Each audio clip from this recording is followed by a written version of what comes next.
a lot. I think disproportionately, the guys who are homophobic are more likely to be, at least curious. But I will say that what the setup is, like people set themselves up if they think it's a type, because that's not really a real way to gauge. It sets you up to fail. Wait, Because like, Nathan.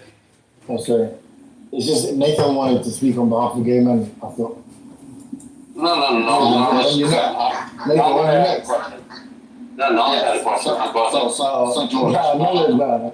it's gorgeous. Anyways, I had a question for George. I want to know what kind of gay are you, and by understanding what kind of gay are you, I just want to know one quick question. What are you wanting for? Hi, I'm gorgeous, not George. I am voting for. I'm in a swing state.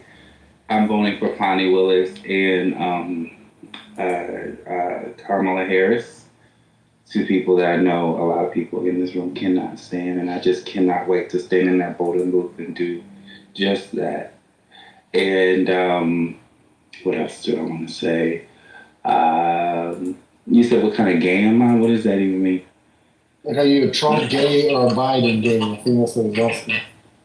Oh, sorry, Kamala. So you kind of answered that already. Oh, okay, I'm Kamala gay. George, my question was this, and be honest. Nathan's a bitter gay. You're in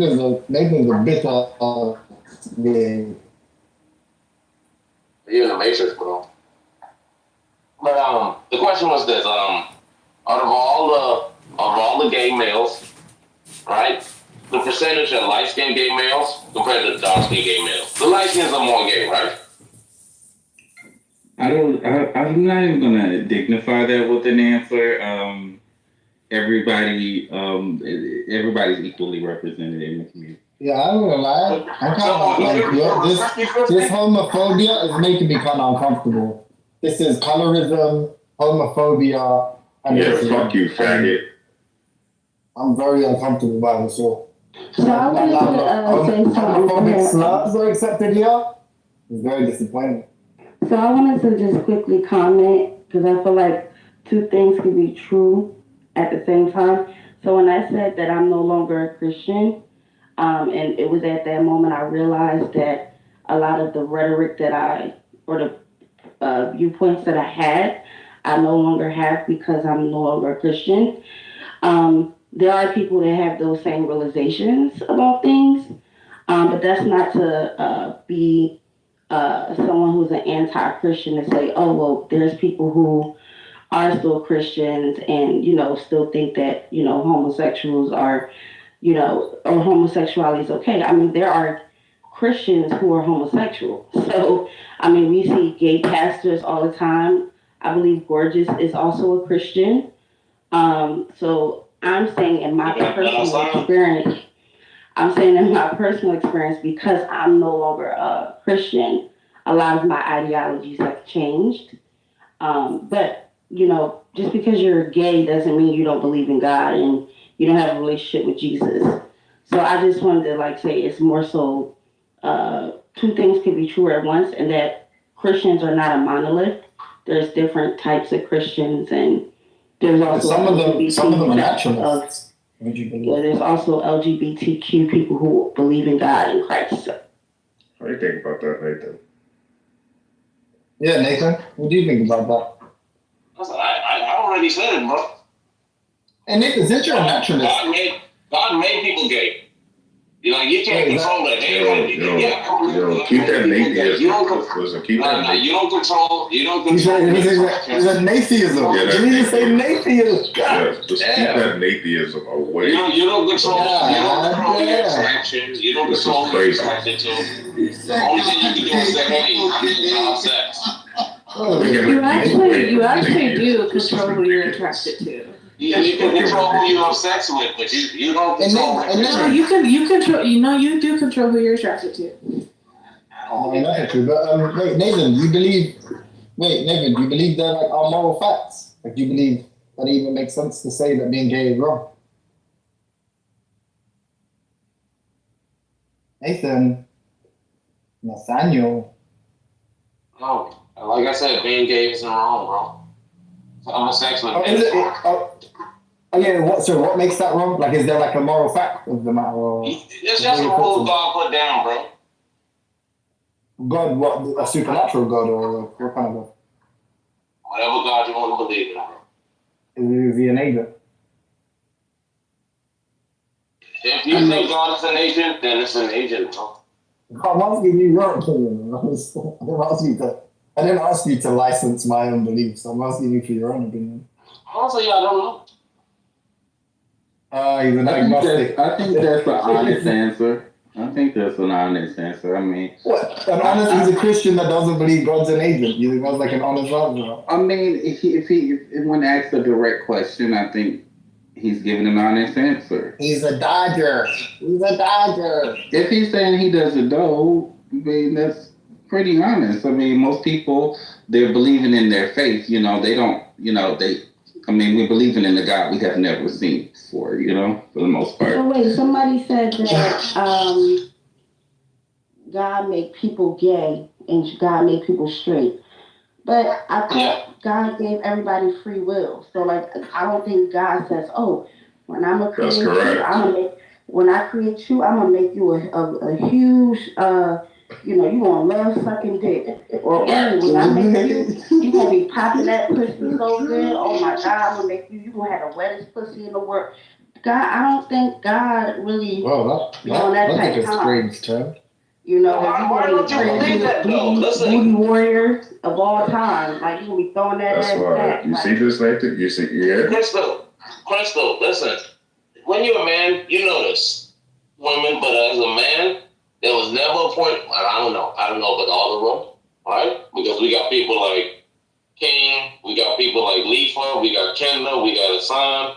You know, they probably sat down, was figuring out, am I gay or am I straight? Then they came up and said, you know what? I'm gonna be straight. I don't think that, for me, that never happened. It was like I was born straight. Like when I was a little boy, you could ask my mom. She used to be like, "Man, why you always scrambling up on these random women breasts and all this other?" Because listen, I'm just saying, like, I don't know. It's something about me and women that's like magnet. so it's you're explaining free will. Yeah, you an old white woman on the Bahamian beach. I'm gonna build on that one. So when I was 12 years old, I put it on everything. Yo, You went to hell for snuffing Jesus. Yo, my pops used to buy me condoms. Every time I was like, I'm gonna go hang out with this girl or that girl, you go buy me condoms. He said, here you go, have fun. Anyways, I was sucking titties at 14, so. Because he was a Trump supporter, and he, like you acknowledge, believed there was too many Mexicans in America. I think it's really hard to make the argument that it's free will, because especially like if you have a penis, right? Like it's very difficult you can't control what your penis is reacting to. Your penis just reacts, right? To the point when you're like going through puberty, you can't, like, it's a rule. I don't know if y'all remember when we were growing up and like they said don't wear sweatpants to school because your situation could change. So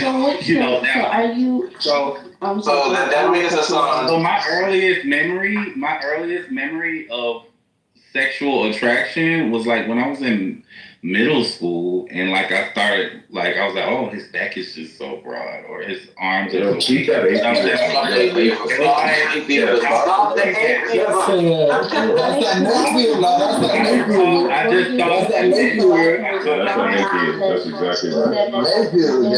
It's a little hard to prove, so I want to hear his full thought so I can respond.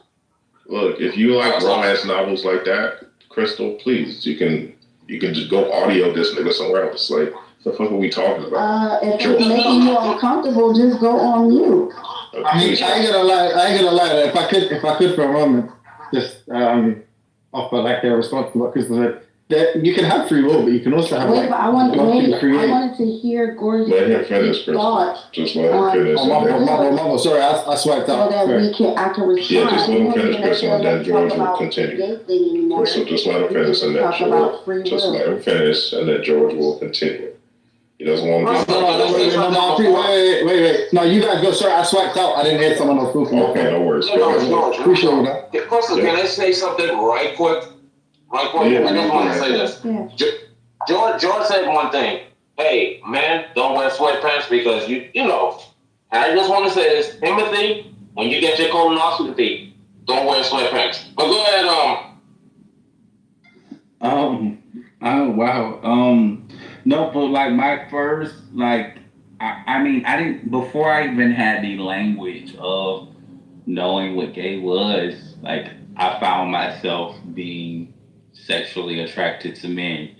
And I'm putting it lightly, you know, because your body responds to sexual attraction. And I never had thoughts about girls. Girls were my friends, you know, those were, you know, my pals, my buddies, the people I could relate to, you know, talk to. And boys were annoying, but I was unfortunately attracted to them because they're not as great as amount of people as girls are, in my opinion. But, Wait, so you know, have you ever had like intimacy with a woman? Well, I wanted him to finish his thoughts so I can Oh, my bad. if you don't mind. Only because I have a short, I'm on the spectrum. So I just need for him to finish so I can hear his complete thought. when I was, and also the last thing I want to say to that, right? I'll make it short, is that, you know, when you get about 10, 11, 12, when you hit middle school, that's the age when you start like seeing yourself as different. Because I remember, you know, because I had straight guy friends up until that point.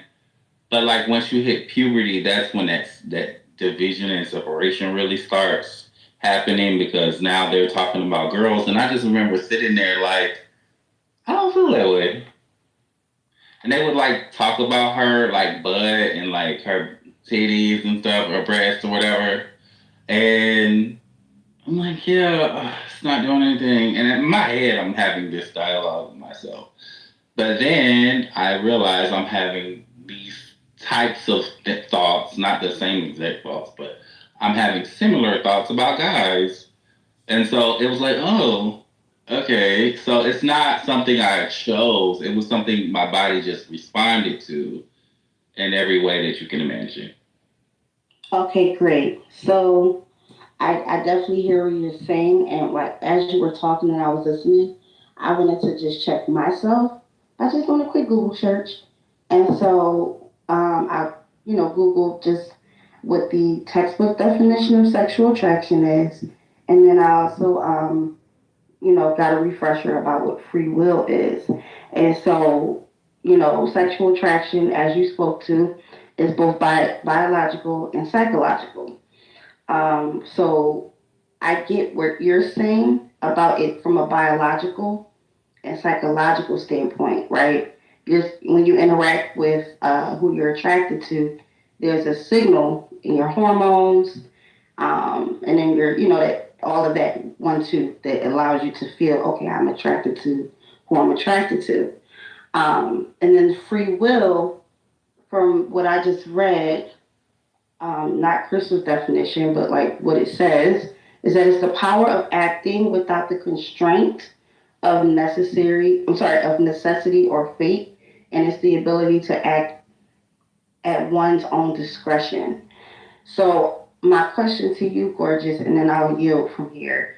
While I agree that yes, you can tell when you're attracted to someone sexually by the way your body responds psychologically, and then there's other factors that play into it.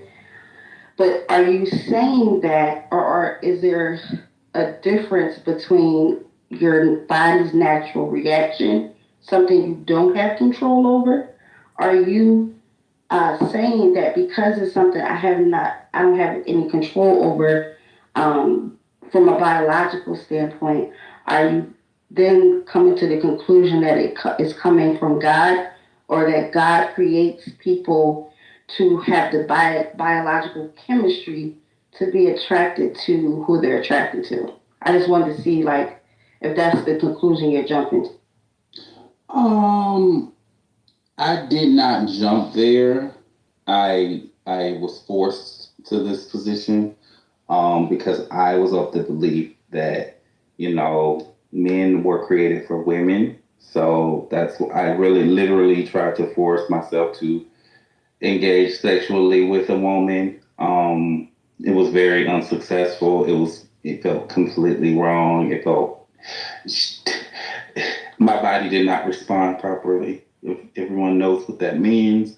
So it was very so I knew, like, I also was of the belief that God doesn't make any mistakes with who he creates. So it's those two realities that I contended with that led me to the fact that, okay, I'm not meant to be with a woman, clearly, given my experiences. And two, I believe that God made me. So if he's making me in his own image, I don't think he makes mistakes. Therefore, homosexuality must be something that he's created. That's how I landed there. I respect that. I'll yield there. Thank you. Yeah, so anybody watching the U.S. men's basketball game tomorrow? Isn't it the finals? I heard Tuesday's Yeah, game man. was tough for the U.S. Huh? Yeah. France is next. But yeah, it was, man. Serbia is fucking crazy, man. Yeah. They got Nikola Jokic. Them niggas is.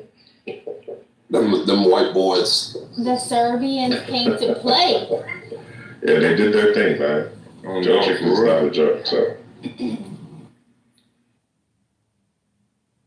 So I find this God to be so unfair because imagine, right, you knowing that there are certain dick sizes out there, and like God just blessed you with the tiniest penis, and you serve God, the same God that majority of the world, and out of all the blessings as a man. And you got to look every single day at your little winker, knowing that God has blessed men with King Kong gorilla dicks, and he ain't have enough dick to give to you. Crystal, let me go here with the troll, Crystal. You're not done yet? You're not Let her done land with first, Monica. Let her land first. Hold on. That type of you have to have a strong faith in God. I mean, strong to still serve a God that gave you the dick size of a bed bug, You said that. knowing that God has blessed other people with bigger and wider, girthier, I don't even know if that's a word, penis sizes. So shout out to the men, regardless of your dick size, because you are not your dick, but shout out to the men with little dick sizes and still serve God. All right, You guys Amen. are go. Amen and hallelujah. God Hallelujah. bless the men who are not tied and put their self-worth in their fifth appendage.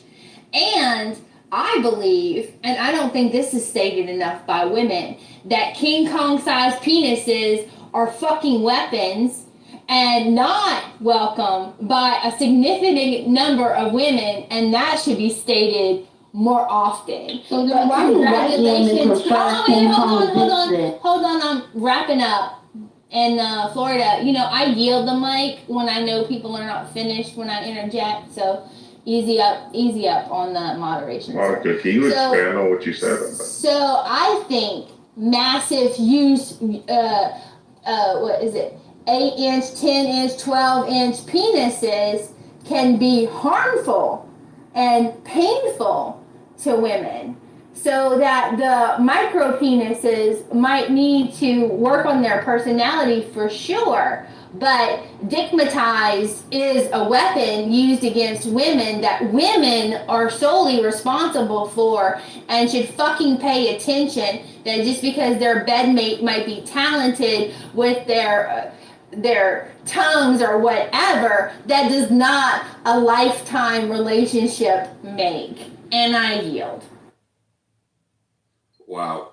Thank you, So sister. when is the Thank you, women's sister. soccer game? And none of these niggas That got was brilliant. big I things. think they playing. You're right. I think they're playing Brazil. Can we stop the atheism? Let's talk about something different. Atheism is crazy in here, man. Crystal started it. Yeah, you know.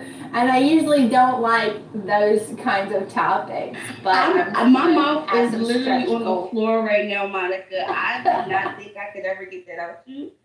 But I am utterly shocked. But we can move forward.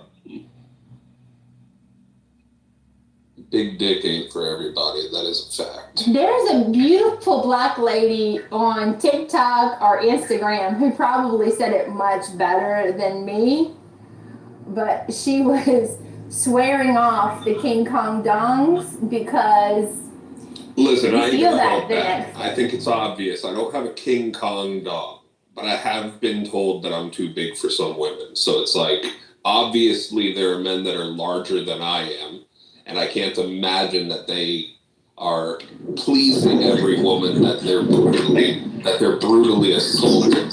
Yeah. Well, I mean, I have an Asian penis, so. I love me a white man So, with big dick. I haven't gotten any complaints. To be honest. A white man with a big stick. American woman is fucking crazy. Can y'all stop the atheism, please? is that the same? Is that consistent in Nathan, the you gay started it, man. community, Gorgeous? You started it, Nathan. You were so curious. You were so curious. I'm a Christian gay. I'm still a Christian gay, Monica. I Can't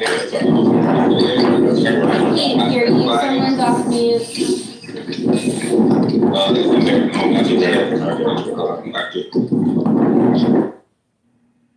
I'm a Christian gay, Monica. I am very conservative about my sex life. So you're a square circle. Is that what you said? You said you're a square circle? What does that mean? A square circle? I don't know what that means either. Are you saying that I'm trying to fit a square in a You're trying to circle? say your thinking is illogical. You're a square circle. A gay Christian makes no sense. Well, I do know the homosexual community tends to be more sexually active than the already sexually active heterosexual community. That is false. That's false. That's accurate. Yeah, actually, yeah, I think that, You ain't No, never seen that's actually a stereotype. You guys have strip clubs, you have like frat parties, you have all these things that people call normal. Why is she so obsessed with her? Monica with did bring sexual? up a good point, though. We should recognize that the fascination, massive phalluses, is almost pop culture. Oh my god, y'all talking about John? True that It's these literally women can't 8:30 in the handle morning. This King makes you Kong uncomfortable, dogs. Nathan? Yes, bro. Like, what the fuck? We met. Dick is overrated. Just be your tongue. You know what I'm saying? No, that is funny. Now, it is interesting that most size queens, the next level of beyond being a size queen is they turn into lesbians. That's very interesting. If y'all pay attention, that's very true. A lot of size queens, once they get done with these size of what? A lot of size queens. He's basically trying to say because their pussy holes are so wide. Wait, size queens like that? Yeah. A woman That they who, turn lesbian because a woman like their Crystal holes who are needs wide. like a big dome to get off. Monica, women like I her. never said what I like. Wait, so you're saying fat I never girls said have a that. wider pussy? No, American, no. There are levels to this, right? So, once a woman, right, gets to a point where it's almost like men with porn. Like, the more you watch that shit, that's why it's divided. The more you watch it, the more you need something else to, like, stimulate you. It's the same thing with women. Once they become a size queen, meaning I need a bigger and bigger, whatever, to get off and do what I do. But The most next level- girls. hold on. The last level after that is becoming or switching over to the other side. oh my God. But what can a girl? But a girl don't have a dick. Like, what do just eat some That's pussy? That's Disgusting, man. I know, but then my pussy fucked, then you can just fuck my ass. You can fuck my You know what? They can buy any dick size they Miss want. Fee, That's interject, correct. please. So that's the point, American, is that that's why One mic on Miss Fee, please. But most girls ain't getting off on your dick. That's why we use the rose. so American. So exactly. So you see what I'm pointing to. So that's what I'm pointing to. Yeah, because your dick is big as fuck. Okay, American. What I'm pointing to is that there is a brokenness to this process, and that's why women should be very careful how they choose to engage with Don't sexual tell us activity. what to do with our just talking bodies. shit anyway. She only fuck white dudes. No, so men, she- no. Why do you think about who I'm fucking? You always talking about who I'm fucking. Yo, Monica, shut up, you old. Monica, shut up, you old ass Come bitch. at me, and I got time today. I got 10 minutes. Shit. Girl, We can have a don't. conversation, guys. We can have a Cause conversation. I'm waiting for feedback Friday after dark is over. Don't nobody After dark is over. Don't nobody care, bitch. Don't nobody care, Miss bitch. Fifi's been trying to get in. Yield the mic to a lady, American woman. Yeah, puppy. Yeah, spoiled brat. She harpy, witch, shrew, cow. Come on, Miss. Yeah. Did you babble me? Yeah. You had no words. You had to go blah, blah, blah, blah, blah. Yeah. You lost. Exactly. Your mom off, bitch. The mic is. I think it's a good time to make the new room, guys. What do you guys think? I think let's go. We just made this at midnight last night. Okay, let's go. All right. Yeah, okay, let's do a reset. I'm ready for feedback Friday. Good title change. Good title change. Monica, do you think it's time for us to tell everybody the truth about Alright, I'm moving to that much. Tell everybody the truth as you see it. What is? this? We've been dating the whole time. I knew it. All that fucking harping you used to do on her, I knew it. Oh, yuck. Two uglies. You never seen me, but I've seen you. American. And I'm beautiful. Oh, so that's how you feel. Hold on, American. So that's how we was able to afford the room add-on. Okay, sugar mama. All right, I knew it. Don't let him use you, girl. Use who? That's the funniest thing. I don't understand. You didn't hear we said him and Monica have been thinking the entire time. Oh shit! What? Monica got that wrinkly white pussy. American. Alright, let's stop the atheism. God damn, stop the atheism. Nathan, if I'm attacked, I should get to return Bitch, you the attacked volley, me first. right? Don't jump me, hoe. Go ahead. I did not. Did you drink some corn? You I was arguing with somebody and you jumped in. You like white men with big dick. I do. And so does your mom. That's how she created you, White bitch. men. That's how she created you, because she fucked a big dick. American, when's the last time you've been You're out to talking Dallas? about my father. When's the last time I've been out the house? Nigga, I'm out the house right now. I mean, I said Dallas. Oh, Dallas? Oh, I've never been to Dallas. I'm in Tennessee. Yeah, stop. Get some water, Florida. Nathan, you need some coffee. Nathan needs some coffee. Whenever we switch gears to Feedback Fridays, Crystal, have a lot of feedback. You know we can start it off right now because we're not talking about anything. Please, Crystal. Keep on feedback Fridays. Crystal. All right, And Got remember, some feedback. Nobody cares. I got some not only feedback Crystal for the do you big give backs, too. feedback, you give feedback to everybody, but we're gonna try something new if you wish to give feedback on yourself. Like, what do you see, or some of the things that you could work on for self-improvement? That's the Solution Sundays, where we come up with a solution. Oh, that's a no one. Hey man, Nathan, man, how you starting all this atheism, bro? I'm sorry, Crystal. Go ahead. How'd you start all this fucking atheism? One mic on Crystal. So it's okay. I mean, I could provide feedback for myself and then provide feedback to the room. I mean, it don't have to be like you. Crystal, you perfect. Shut up. Oh, thank you. I guess the feedback for me for this week or past weeks is just to continue to just be self-aware when people are talking, because sometimes there isn't such thing as mute and off mute at the same time, but just yielding the mic to that person who really passionately wants to talk before me is something I could definitely work on. And then my feedback for the room. Okay, so everybody knows that me and Tally are in a very neutral space now. I was at first anti-Tally because I thought she only attacked women in the room. And so I've gotten more lenient with her moderating. And I think that you guys were being a little bit harsh on her yesterday. And They jumped her. yeah, and this is coming from someone who, again, I wouldn't consider myself a Tally fan, but I will say that like yesterday was a little bit concrete relaxed. Oh, my bad. I will say that that was a little. And then my last thing, because I don't want to hog the mic.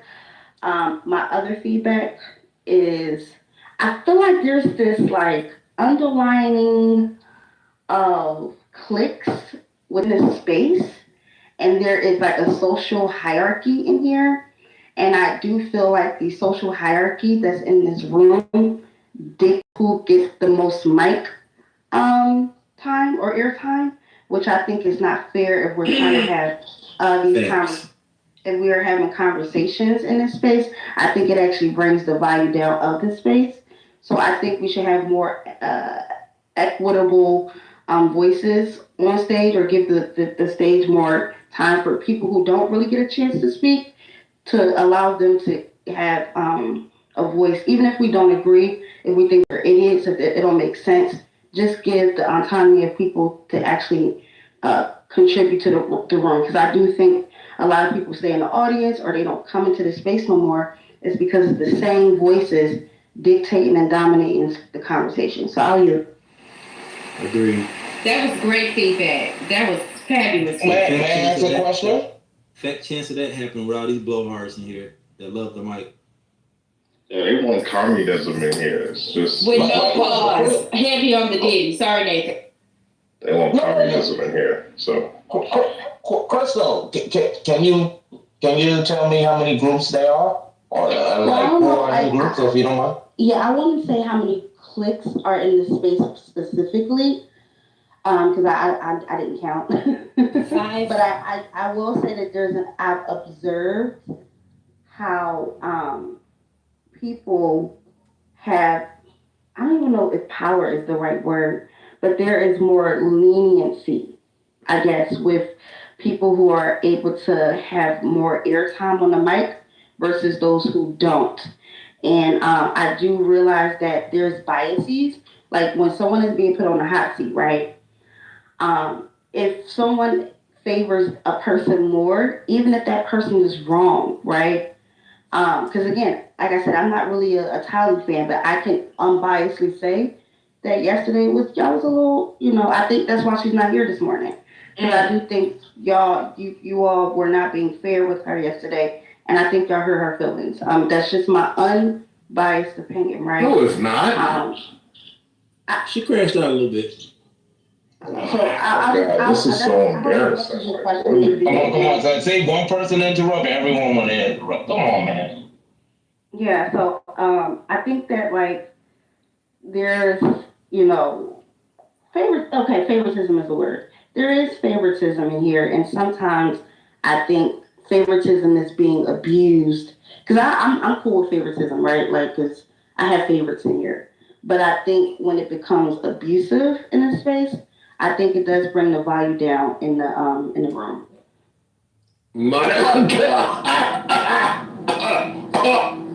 Concrete. Since Concrete's off, no. Concrete wants to give us feedback. Oh, is he okay, Nathan? I think he's choking No, I on think something. He's choking on his personal favoritism. Or his penis. Yeah, that's dick. Could be sucking his own. So What you want, Butcher, man? What's up, man? So This one woke up mad today. Crystal. It's Monica's turn. Go, baby. I think thanks, honey. So I think there's maybe 5 layers, right?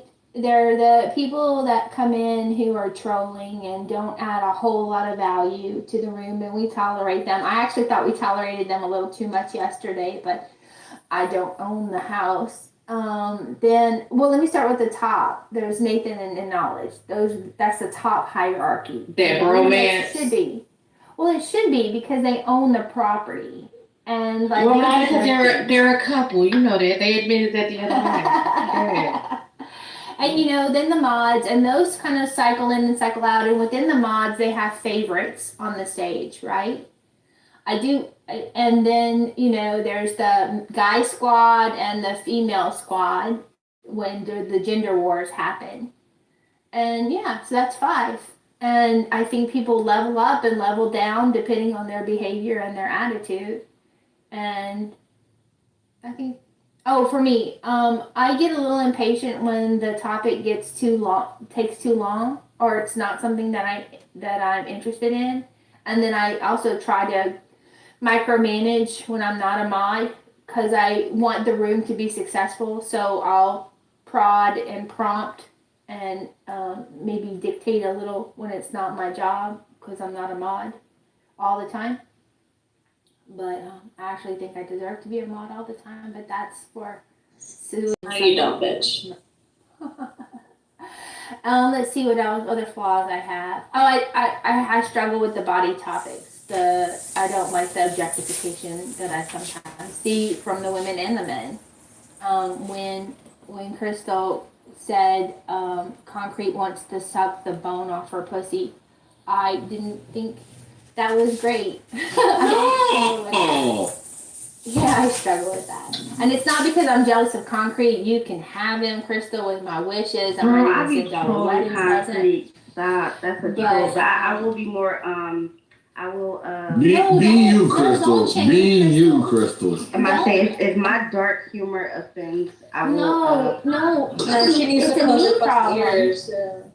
So it's my problem because I struggle with it. Doesn't mean that you should change because it's my problem and I have to either adapt, ignore, or vacate the space. Like it's up to me to curate my experience on Clubhouse. Well, I invite you, Monica, and I don't want I to like you too.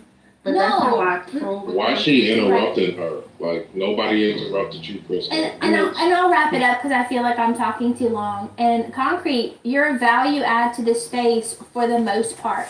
You're entertaining.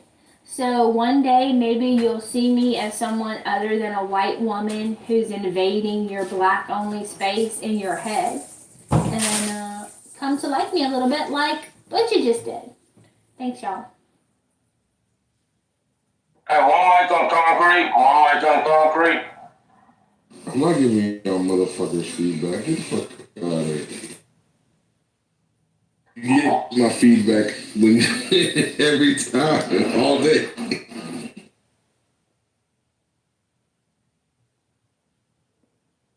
Good point. Fuck you, America. Iraq #1. Fuck you, America. Iraq has goat fuckers, you stupid Oh, take the bait, Monica. Well, you're gonna remove him, so. And anyone else want to add to Feedback Friday? I would like to add to Feedback Friday. Yeah, I do. Nathan, you're a bitch. What's up, lady? Oh, you gotta say Monica, son of bitch. Monica, son of bitch. Monica, son of bitch. We can say hi to Himothy. I don't get to talk to Himothy much. Hi, Himothy. How are you? No, I let it go. I want to hear ladies' feedback. I always want to hear lady. Let's see. My feedback for this Friday is. Let's see. First things first, I need to reiterate that people need to stop dictating how people respond to disrespect. Okay, it doesn't matter if they respond this week or next week or 2 weeks from now. They have a right to respond to the disrespect. We can't be biased about how people respond to disrespect, right? I know we try to peer mediate the disrespect, But we gotta also stop letting people dogpile people, because that's not fair, right?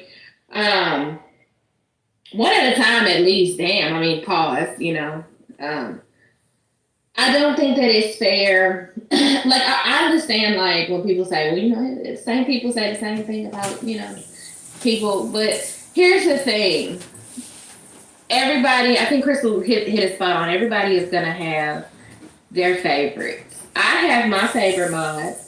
Like even when I'm modding, I have my favorite mods. I have my favorite people that speak. I even have my favorite crash out people because I know that shut up, man.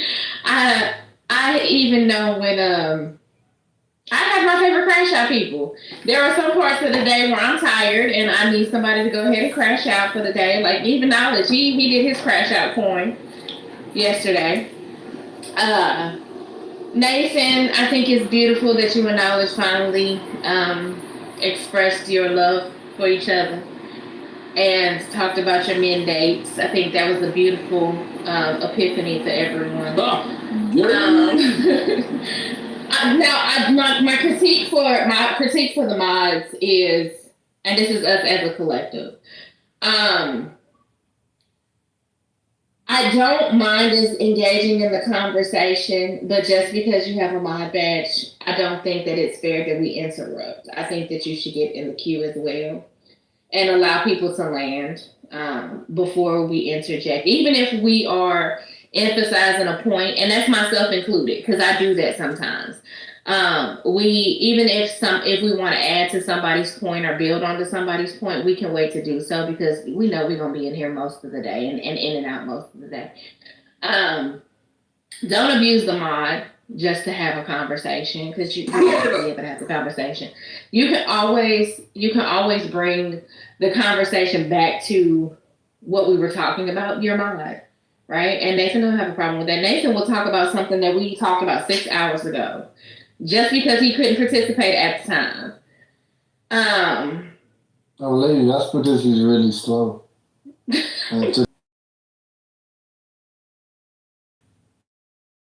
And yeah, just respect the rules of modding. Don't mod abuse. I mean, unless you, I was just tell you get a crash out coins on how many crash out coins you got though. I only get one every 90 days, so because I'm a lady. That's my feedback. Love you guys. Would you like a turn? Sorry, I got. Because I was drinking my coffee. If I was talking about somebody specifically, lady don't have a problem putting a name on anything. I said all the mods. Actually, with the exception of Weed. Weed is the only mod that does not interject in the midst of somebody talking. And everybody talks over him. And everybody talks over him when he does. Because he got a soft voice. He got a soft, even still. Poetry esque voice. Respectfully, Weed, your voice is kind of light skinned. All right, one mic on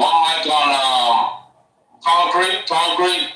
For some reason, when everyone else talking, he has feedback. But Concrete, just give me your feedback, man. That way you give it everyone to know. Then we go to camp. I give my feedback whenever I get my feedback. But look, I'm gonna do a Weed version of what I imagine him doing on Poetry Night at his local hookah bar. Yes, ladies and gentlemen. No, I'm just joking. All right, so my mic off. Yeah, respectfully, Nathan, I don't have any feedback at the moment. I love most people in here. I don't really have an issue. But I don't have any feedback at the moment. But as the day goes by and I'm not focused on this work, some of y'all gonna get the business. So get ready. All right. Anyone else? D-Master, I see you. Yo, Nathan, you saw how she laughed at my joke. She didn't laugh at your shit. I'm just pointing that out. So feedback, a little feedback, That's the pity laugh, bro. She was the only one that laughed. Yeah.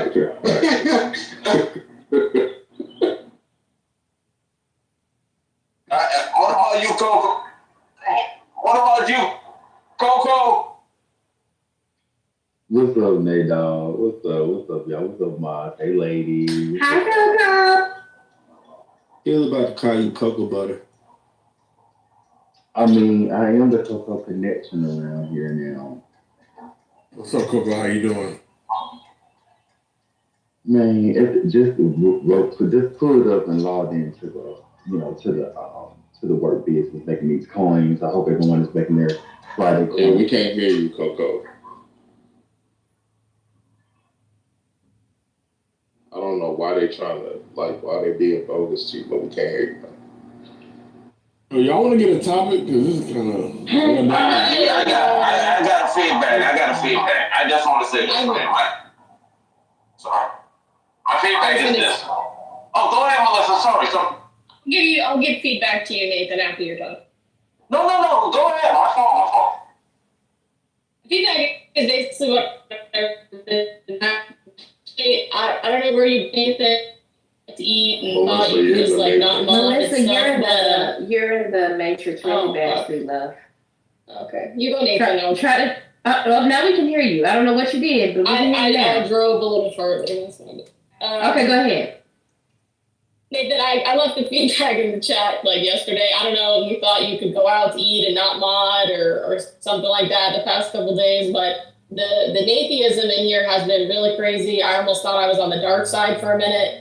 I don't know what happened. Knowledge. I don't know if he had a lot of Red Bulls last night, but it was a little next level. We had some other guy who thought he was teaching a class yesterday. I don't know, Nathan. You gotta reel it. No, it wasn't lying. It was some other guy. Chat something. I mean, it was bad, Nathan. I thought this was chillism and not dark side. So that's my feedback. It's light skin side.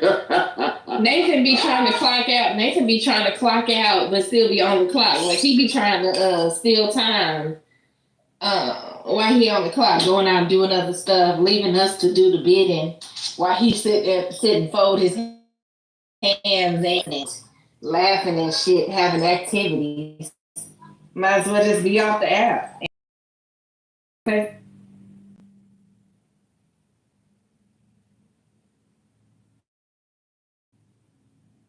Is that a St. Louis accent? I'm just country. Myself in a different way.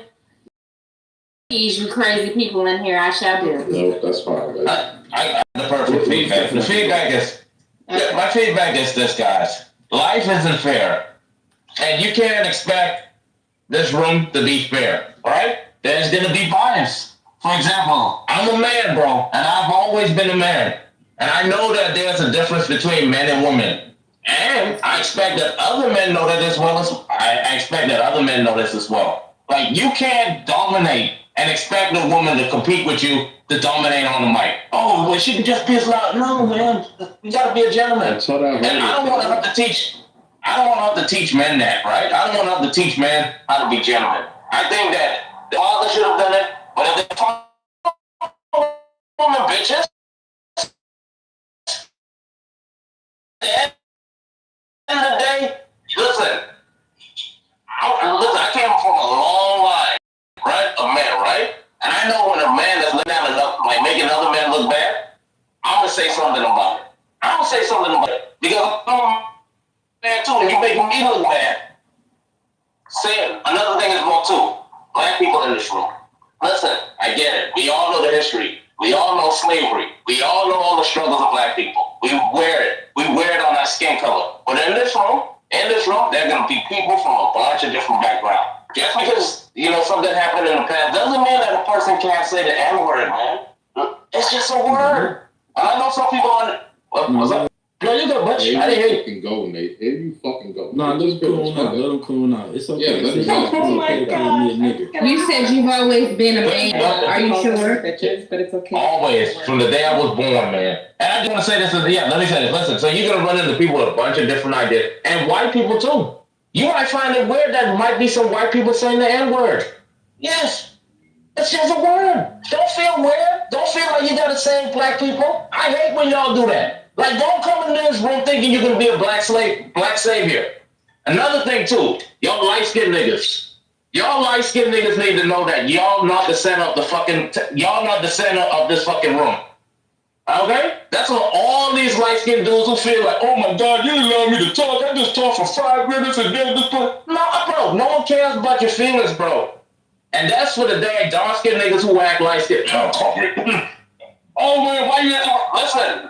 If we were to time everyone in this room on my time, bro, we would see that it's 2 people who run their sub muscles. No, let me don't. 3 people who run their sub muscles more than everyone, and all of them have the inner light skin in there. Some of them are light skin. So all I'm trying to say is this, man. This is not my room. This is not knowledge room. This is not ladies' room. This is all of our room. All of our room. So listen, when you guys start acting out, don't blame the marks. Blame yourself. You guys believe in free will? Use your free will to control your fucking sub muscles when you feel offended. Because no one's telling you to get offended. You're getting offended because you're weak. And I'm done. Feedback is this. I can stop being a little bit empathetic towards people's feelings, and I should start doing that. Like, if someone's being overtalked, instead of me saying shut the fuck up, I should say, can you please shut the fuck up? I know. Let me put an asterisk by that. If you're a white woman, Nathan will teach you how to be a gentleman. You can't expect everybody to be coons because you was trained to be a coon. People come in here want to call you nigger, that's fine by me. I don't give a fuck, as long as they don't call me a nigger, because they wouldn't do it in real life. That's facts. No, I said use the word. I said call. I said use the word. Yeah. No, but you don't mind when people call you that, Nathan. People don't call me that, bro. That's a lie. Who? Name me one. But if they come in the room saying such a, calling black people the N-word, then technically you're included, right? We went through this already, Emoji. No, when Shane say you again, bro. You remember that time? Listen, remember that time? Man, He said, I'm talking about y'all other ones. He said, not you, Nathan. He said just like that, not you in knowledge. That's wild. It's highly inappropriate for white people to use. He did say that. He qualified it. Yeah. That's right. This is why I love Nathan. I love you, Nathan. Love you. Fuck Nathan. Pause. Basically, it making sounds. your partner mad. Okay. Yeah, basically, it sounds like Crystal is saying, I have just taken the journey to. Oh, no. You're good, lady. Feel free to open talk comfortable whenever you want, lady. You good. I see. Isn't there a Concrete in the Matrix. Yeah. Nah, he's in the Matrix. Y'all let God. How come Bart gets love because he's quote unquote old school, but Concrete doesn't get the same love? This seems kind of wild. What do you mean? Concrete gets a lot of hate.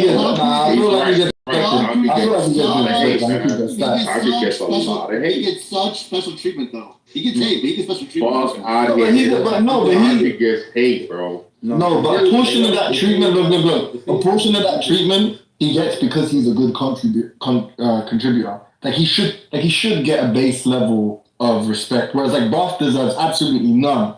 So all the respect he gets is based on the fact that he's old school. So technically, Concrete should be a mod. When I was mod on Wednesday, I threw bars down. So I agree. So yeah, I agree with that. The shit that Concrete did, they get moved to the audience or kicked out. It's just a fact. If Concrete becomes a mod, he will definitely remove and block me from my. Concrete used to be a mod. He used to be an OG mod. He used to be an OG mod. Yeah. Knowledge, I wanted to ask what happened to you last night. How long did that go on for? I left at some point. I left. After like 15 minutes, I left. I mean, how long did that go on for? What happened to you? It wasn't as long. Were you drinking or? Yes, I was drinking. I was drinking. Oh, okay. Yes, so this morning when I woke up, I asked him the same question. How long did I go on? At least more than 15 minutes. I left at some point. I was like, this is like the worst. I did cash in your cat. I'm being on chill. When I get some Jack in my system, yeah, I crush up. Yeah, you did lost the fresh out coin yesterday. Literally, he went full dark side yesterday. Like I felt like I was in another room. Yo, but listen, it was so bad. I don't remember who I argued with. I asked him this morning. You were arguing with Tommy, which made it worse because she was doing the math. You guys were like, what? They told me. I said, wait, Tommy? Like, yeah, shit. you were literally arguing about hijabs. You kept trying to read from the Quran, and she was interrupting you, and then you just started screaming. Your mic was like in your throat. I don't even know. Chapter It was like 24, verse 31. the worst radio I've ever heard. He was trying to read the Quran to her because it was her and this other girl that were claiming like different definitions of the hijab, or is it in the Quran or not, or whatever. And so Knowledge went and got some verse or whatever you want to call it and started reading it. Tommy interrupted him and he just like put his mic in his esophagus and then like it was it for 20 minutes at least. No, cause like they're trying to shame American women for being able to do whatever the fuck they want whenever they want to. That's what they were trying to do. They were saying it's a form of modesty. No, they were against wearing the hijab. I think both of them didn't wear it. They were trying to make a case for why that the Quran doesn't say that you have to wear it specifically to cover your hair in the Quran and wherever. The claim was nowhere in the Quran does it say that you have to cover yourself. That's what the claim was. Nowhere in the Quran does it say you have to cover yourself. I said it definitely does. You have to cover your hair at least, right? No, it says more than that. They were saying it doesn't say you have to cover your hair, and there's different interpretations of what modesty means and all this stuff. No, it says you have to cover your beauty. That's what it says. Oh, so if they're ugly as fuck, they can just walk around however they want then, right? Well, this literally just started because someone whatever you consider beauty is, whatever you consider that is, you must cover it up. So that's foundation for hijabs. I don't even know who it was, but someone just asked Tommy if she wears a hijab, and that started. She doesn't. She doesn't wear one. So what you're saying is the ninjas are the hot ones, and the ones that are without. The funny thing is the Quran, the woman platinum, a lot of the shit she was saying in some parts of the world, she gets stoned. So she's like a super idiot, man. She's like a Quranist. Yeah, she's a Quranist, right? So.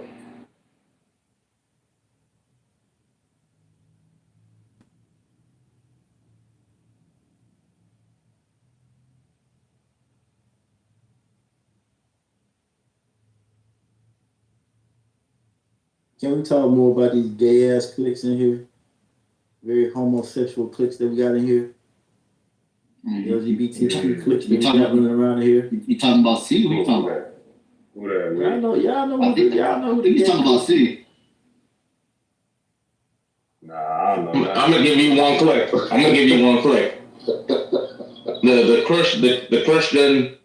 Christian incel clique. That's a clique right there. They dislike women. They hate on women. Facts.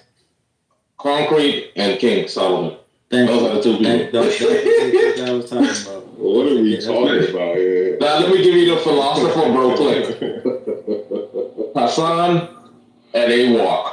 And then sometimes they bring in Millet. But not even Millet. That's Hassan and AWOC. Oh shit! That's like I'm telling you what I respect. Millet is our lawyer.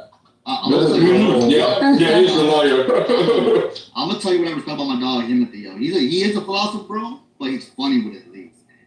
Like, exactly. It gets boring. Yo, but let me get my feedback Friday is the best mod is knowledge. I'm sorry, I forgot to. You know what I'm saying? No, we definitely. Wait, can you mic remote when you done at least, bro? Don't just mute up. Yo, Nathan, you think you slick, nigga? Hey, I thought we had a respect for each other in terms of the harems that we got. It looks like you want to take shots, though. It's all. I'm not taking shots, people. No, man, come on. It's cool, my nigga. It's cool. It's fine. I'm gonna see you. Nathan, remember, I'm gonna see you, bro. So it is what it is. Just keep it up, nigga. Then we got the other team. We got the Leafs. We got the Lions. Oh my God, man! When they team up, let's start off. Wait, who's on Lions team? They be a Lion. Nah, you can't put lady with that. You can't do that. You can't do that. Lady, listen, lion be talking. Lady be like that. Lady be like, y'all hear him talking? Y'all hear him talking? I'm not hearing talking. I think the worst is when Concrete and Lion team up, and they rarely do it, but when they do it, it's just it's over. horrible. It's over for the room. It's over for the room when that happens. So. Yo, how come nobody is about truth and justice as much as I am? Like, that shit's crazy as shit. We don't care about it, bro. King is up there too in truth and justice, but yeah, that's it. You know, Cocky, you know they don't care about that shit. You know they don't care about any of that. Is it just me? Knowledge does too. Yo, is it just me, or did Concrete never get his voice back when I attacked him out? That's a fact. That's a fact. That's why we got the real Solomon right there on the That's when I started liking you, Knowledge, because you kept up Concrete so bad. I'm like, who is this Knowledge guy? I take it. You funny, baby. You funny. That's my dog right there. That's the real Solomon. What up, Solomon? One of these days you can come up. Everybody. So, Melissa, I take it you're somebody who is observant, you're paying attention. You also have a little bit of honesty, such that you can call Knowledge out for his shenanigans, even though he will shenanigan. But to pretend like I'm just doing stuff and there's no provocation, there's nothing else that is in that causal chain. Like maybe, I don't know, maybe you're not paying attention. I don't know. Sometimes people do miss it where's the catalyst, but I don't think that's you. But anyway, I got one of you. Concrete, you don't Well, to be fair, Concrete, I don't think that you've been the biggest problem the past few days. I think it's that Nathan went on vacation and didn't tell anybody, and the room just went to shit. So that's why my feedback was. Well, I'm here now. Oh, I missed it. I missed the feedback. Yeah. Like, even one of his own mods went rogue. I mean, what happened to Knowledge when you went on vacation, Concrete? No. Knowledge. Oh my God. So, okay, let me break down the story, man. Tally and Knowledge went rogue yesterday. It crashed out.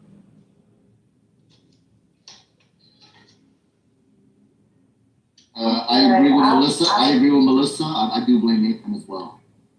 I don't think Tally crashed out. I think there was a buildup of Tally constantly being picked on and, being provoked.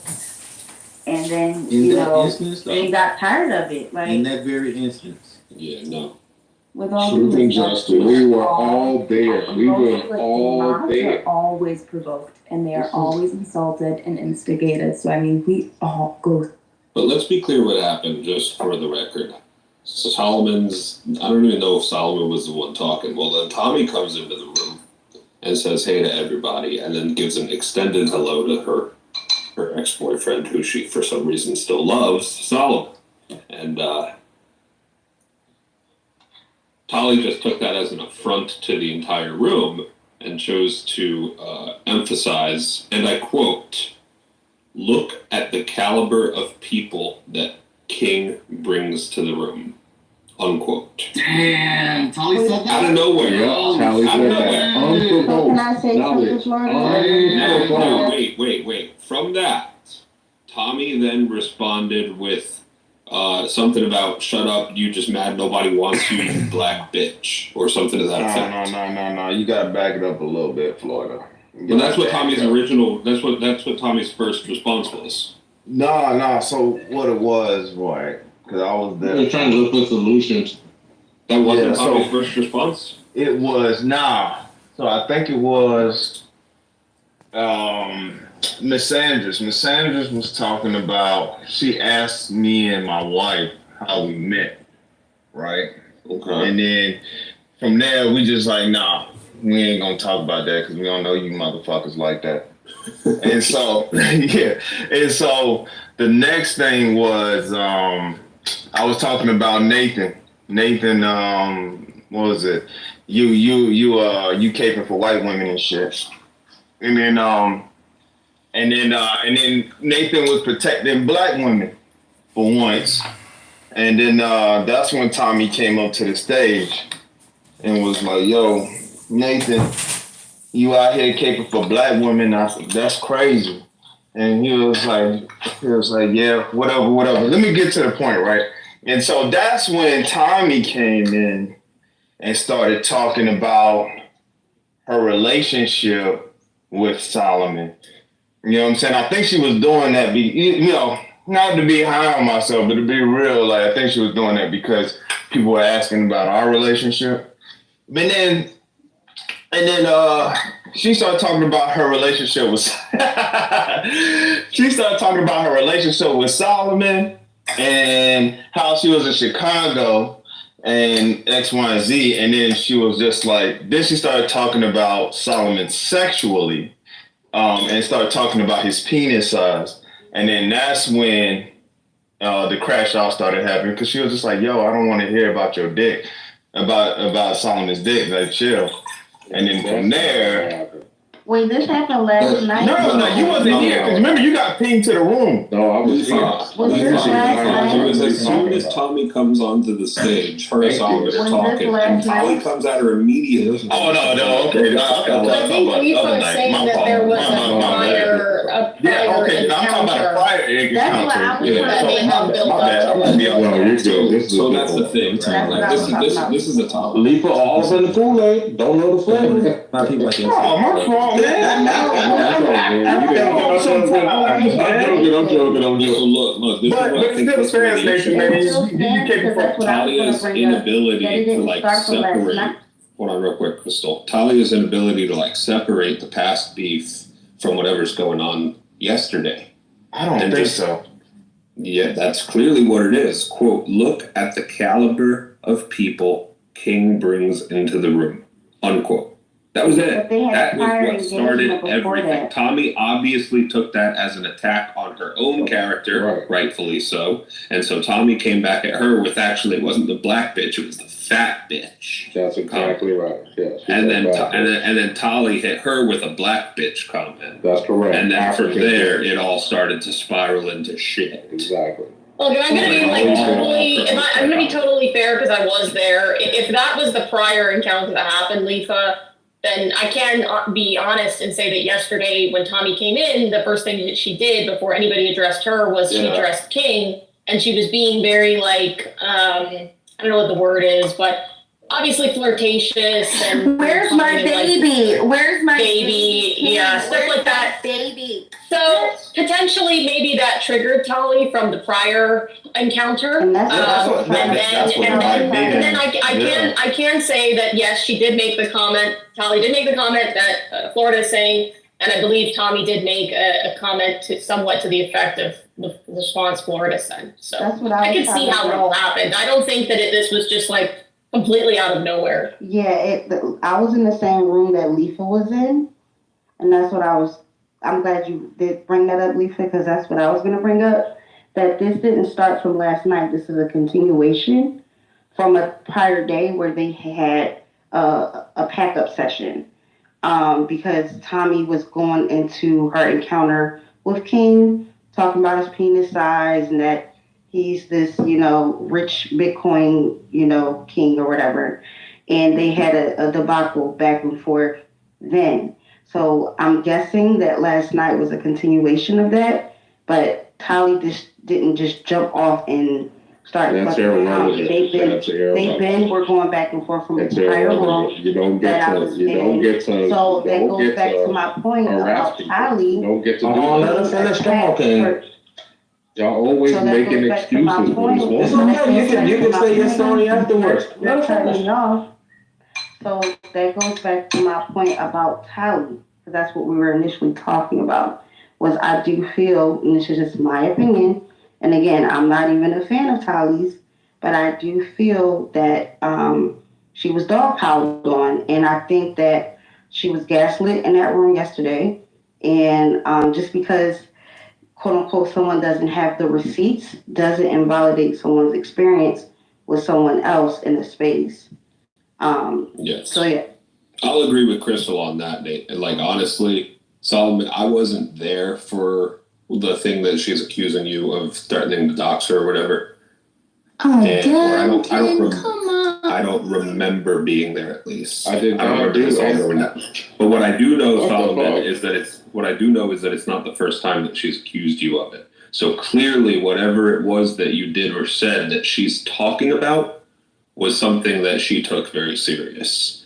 Now, your response yesterday, I did in fact recognize some gaslighting in it.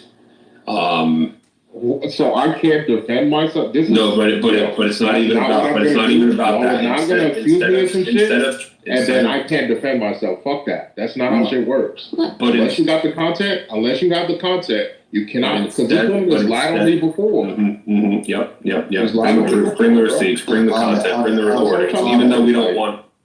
For clarification, when I said again, King, I do not recall any moment in time where I've heard King threaten to dox Tally. Never. But It's I never have fucking heard happened. you threaten to dox happen him. tonight. Yes, Florida and Kazi. We talked about it yesterday. I brought it up.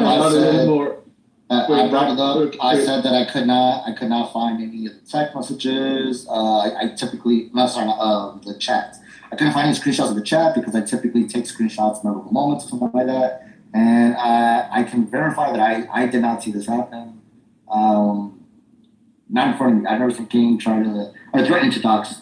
What's her name? Tommy. And he did threaten to dox Calypso. But I was about to say you tried to threaten to dox me, King. And you said you're on the first side. Wait, what? Yes, you did. Before we do that, I threatened what? Hold on. Before we do that. So we were talking about this yesterday, and I said, yeah, he did threaten to dox Kazi though. And you know what's funny? We never talked about this part. Someone actually did. Our boy Trini, Lord Trini. He put out all the info on Kazi, everything. I'm talking about address. I'm talking about police records, everything. That boy doxed the fuck out of him. But you doing it to protect people from a fucking scammer like Including him not graduating from college. Yes, including his school records. He including his ex-girlfriends. He brought up everything. See, I don't like that. That's not cool. Kazi's a fucking scammer, so I'm almost comfortable with that. Like if you're protecting people from someone who's on here scamming people, then yeah, fucking. He brought up claims on people who tried to what was it? Press charges on him for scamming and stuff like that. Yeah. He went be careful. deep. You don't want to get Knowledge wasn't that the day that we were like no doxing people? Yes. That was the day that that was the day we implemented the no doxing thing. It was Trini went over. But Knowledge, be careful with what you're saying right now. Well, what? So with Tali's complaint about King doxing was in that situation was regarding Neek. I think King made a comment about Neek being in Chicago, and that's what rattled her up in that room that day. So that's the only thing I wanted to say was that. No, y'all will talk about Neek in Chicago. That was the same day that was the same day. That shit was the same day that Leafa was that was talking 2 about. days ago. Yeah, the same day. Yeah, so when Leafa had this, like when Tommy was having this incident with Tali, Neek came up on stage and she was like saying something, and then King said something in the effect of like, "You in Chicago" or something like that. No, Neek, see, Tali this is what I'm talking. When y'all, sir. Neek said to me, I am in the rack. No, you're sitting here lying. Neek said to me, I am in the rack. Do you know what the rack is? She said she's here in Chicago. Come do something. That's what she said to me. The fuck are you talking about? King. And I responded to her. Bitch, what? I responded to her. Bitch, what? Linked up. I think King, and I'm not saying I don't think that he's saying that you were doxing. He's bringing up. Yeah, no, she said to me. No, He's not saying that you nor Neek is doxing. That's what he's trying to say. He's saying the comment of doxing. Yeah, the comment of doxing. I'm giving more context to it. Yeah. But don't paint a picture like I just said to Neek. Oh, I'm in Chicago. Okay. He didn't paint that picture. That's what he's trying to say. So that's why I said I was giving a lot more context to it as to why she applied the doxing comment on. That's all I'm saying. No, this was chaos. She said this was different. She said that he threatened to dox her in the chat. That's what she said last night. That interaction was a voice one. Like I wasn't like paying attention to the chat, so I don't know. You were here last night? I can tell you the night that I was talking about, there was no doxing or anything or any. So the night we're talking about Solomon or Tally doxing. Can I? I think there was a confusion on Tally's. I think there was a confusion on Tally's part of the conversation between Neek and Solomon, but outside of that, there was no doxing talk. So. Well, Tally said that came yesterday when he was in the room that I was. Yeah, Tally said that he threatened to dox her via chat, and it's like, hey, I know. Never happened.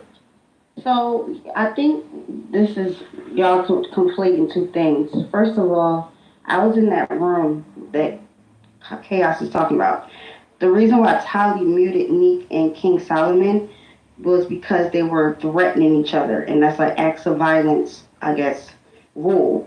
She didn't say anything about doxing in that space. She muted them both and gave King a strike because they were threatening each other. It had nothing to do with doxing. So I don't know what you're talking about, Chaos. But also going back to me, and I don't really care like that. But I sincerely believe when I was in here, and that's why I had asked Nathan and Knowledge, what is y'all like rules as it pertains to doxing, if that's something that y'all allow. Because I do remember you saying to me, you were bragging about it. You were like, yeah, Crystal, because you don't know, I got ties to the dark side.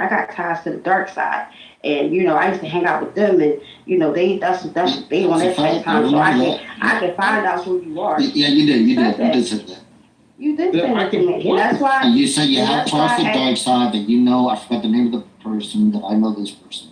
Right. Wait, what did I know? No. You said I know whatever person name was. I know person X, and this person can find out everything about you.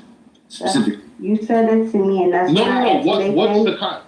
I asked Nathan and Knowledge. What's the context that I said that? What's the context? When she just came to the room, just like, hey, I know you knew and everything. You trying to, I don't know what it's called, like break in or something. I don't know. Something like that. This is when she came to the room. When she was new to the room. You said specifically. What's the context? What is the context of the conversation? I don't remember the argument, but you said specifically, don't think that you're safe behind the keyboard. I know people on the dark side. I know person X, and person X can I said don't think you're safe? Yes. Don't think you're safe behind the keyboard. I don't know. I don't remember the context. I don't remember the context. I do remember that being said.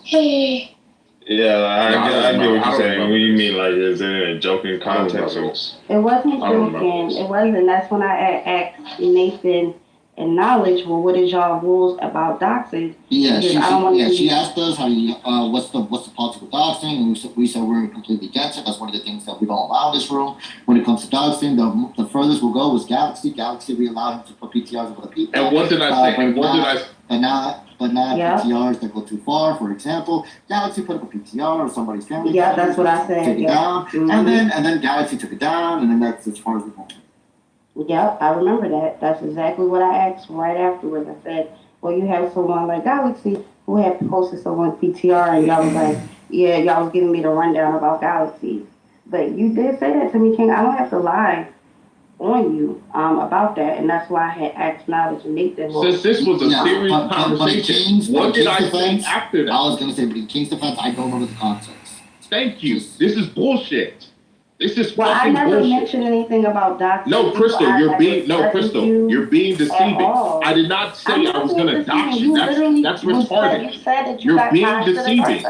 So then what did I say after Knowledge said we don't do this block because I don't believe in doxing. That's a fact. So what did I say after that? I feel like So, you're no, the taking the real question is, conversation. what You're made you taking the bring that up conversation on where the me? context was not about being serious, Real and you're trying to question turn is, it into something like that. what would make you say that about Because me? this would make sense if we were all joking around.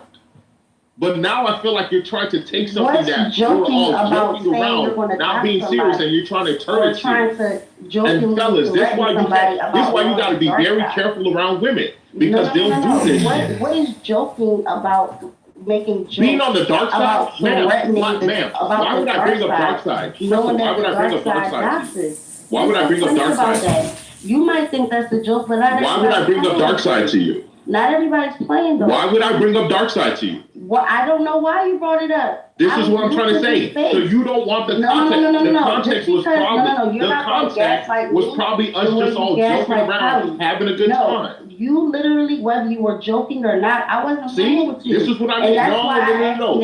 Again, this is exactly why, fellas, y'all got to be very careful with modern women. You have to be. You have to be careful with these women. They will turn something where it wasn't serious, it was joking. They'll turn it into something that it wasn't. This is bullshit. I never said I was gonna dox you. Stop it. No, this is nonsense.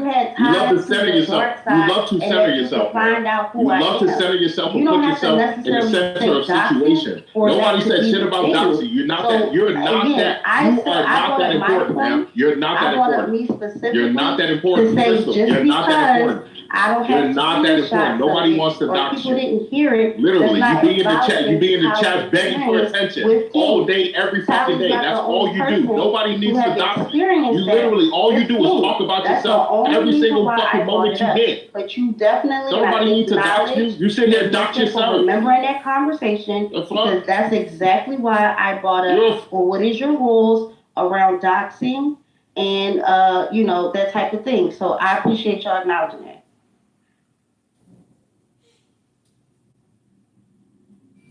Fucking weirdo.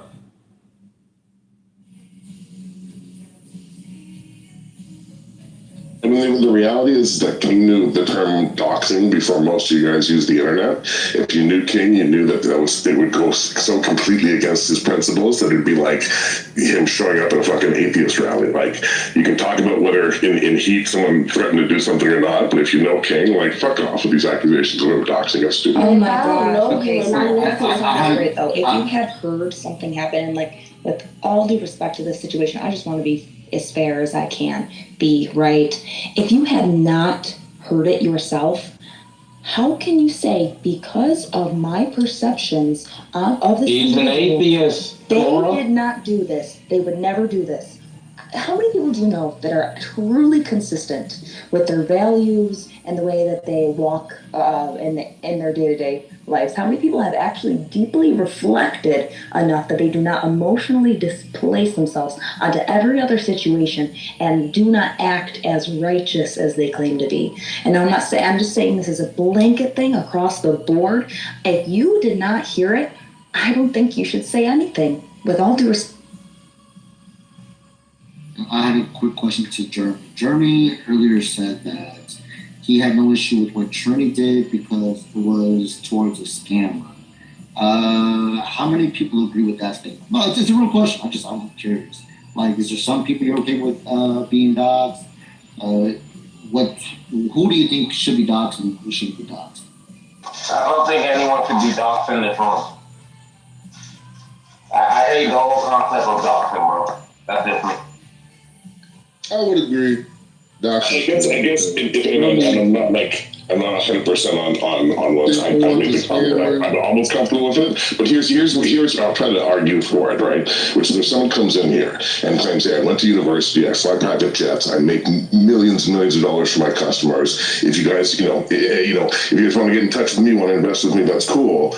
And he makes all these false claims that some people in this room might actually fall for, right? That's fine, that's the internet. But if someone can come in and say, hey, this guy is full of shit, here it is. Here's proof that he's full of shit and he's just scamming people. So be wary, right? Like that would be the argument for saying, hey, in some cases, when it's to defend the people in this room from being scammed by some fucking piece of shit, then maybe it's okay to expose some things about that person. Not to let that person harm, but to protect the people in the room who might accidentally get scammed by. No, he took it a step further. He said, I am currently, right now, I am reporting you on the FBI website right now that you're still scamming, even after being sued for scams, that you are still that you're still attempting to scam. So he went as far as reporting him to the FBI allegedly, and then his house got raided like 2 days after. I'm not saying those are correlated. I'm just saying that did happen.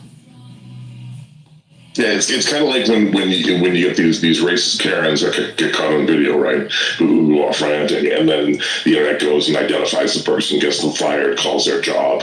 Like, was that justified for the public to go and do that to that person because of that rant, or should they get a pass? Like, they shouldn't be doxxed, like you can go on a racist rant all you want, get it on video, but no, it's not cool if you dox that person. Yeah, I agree with that. I don't think you should dox the person. Of course, you agree with the knowledge.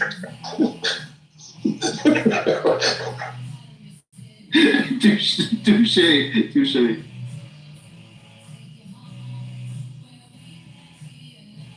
Sorry, I was laughing hard at that one. Anybody else agree with Jeremy? Jeremy, you say they should be doxxed? Yeah, like I have no problem when those racist Karens get caught on video and then they suffer the repercussions for their actions because the internet goes out and tells their job. And, of course I am. You think they shouldn't? You don't think you should be held responsible for your actions? No, not for doing something. Not for what you call it. Not to get fired from your job and all this other stuff. That's evil. Oh, I don't know. Listen, deal with the repercussions of your actions. Think about this. Think about this. Think about the harm. Think about the harm, right? Who's inflicted the most harm? The person saying something racist or the person losing their job? So let me put it in a different context. You're gonna call me a racist for this, but let me put it in a different context that doesn't trigger you as much. Some dude comes and starts yelling and screaming at an old lady, right, for taking too much time pushing her cart to the cart, and he just berates her to the point where she cries, and then he walks away, and it was caught on video.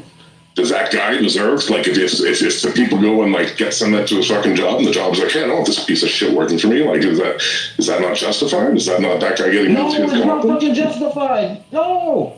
Are you serious? But also, I'm so surprised you feel it. like Jeremy, the situations you're bringing up are, like, far extreme versus just straight up what Nathan said was no one in this room should be doxxed, like, point blank period. Yeah, the different conversations, Crystal, 100%. We can go into like the what ifs or whatever, but again, I think in this space, and this is why Melissa was like, well, is this the dark side or no? Because like from the people who like to come in here and frequent, we come in here for conversations and a little banter and trolling with a sprinkle of atheism here and there, but nobody wants to be in a space. If you want to be in that space, there is a space for it. But from my understanding, this is not that space. So that's why I'm like, okay, well, if this is the space, then I'll go somewhere else where they don't do weird shit like that. But I wanted to ask a quick question. What does it mean to have mob ties? If someone says, oh, I'm not necessarily in the mob, but I have mob ties, what does that mean? Does anybody know what mob ties mean? That means they're affiliated. That's it. Okay, so if someone says... Yeah, they didn't go through the Right, if someone says they are affiliated with the dark side, would that mean that, oh, we know what the dark side entails, and so that could directly or indirectly state that I get busy with whatever the dark side does? It sounded like a threat, right? It sounds like a threat. I thought so. Okay. I'm gonna just move accordingly now. So people show themselves who they are. Just believe it. That's all. I remember the situation now. It was a joke. We were all joking around. This woman wants to turn it into something it wasn't. That's fine. Fair enough. Okay. There you go. I know he ain't on the way. That way. He said it was a joke. I believe him. Okay. It was a joke. I remember the situation now. Me too. I'm gonna speak on King's behalf right quick. from what I gained from his character, I do believe him. If he says it was a joke, I believe it was true.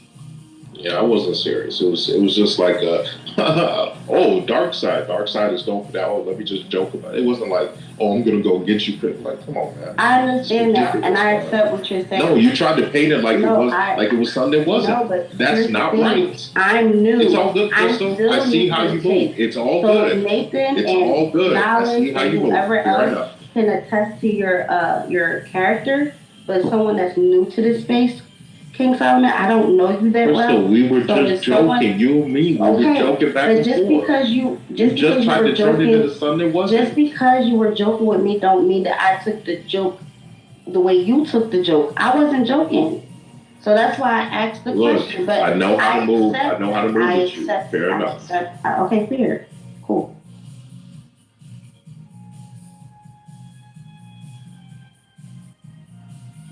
Does anybody have any negative feedback on Melissa?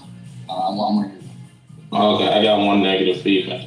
So on Wednesday, I gave Melissa the march, right? Because I think Melissa is like one of them.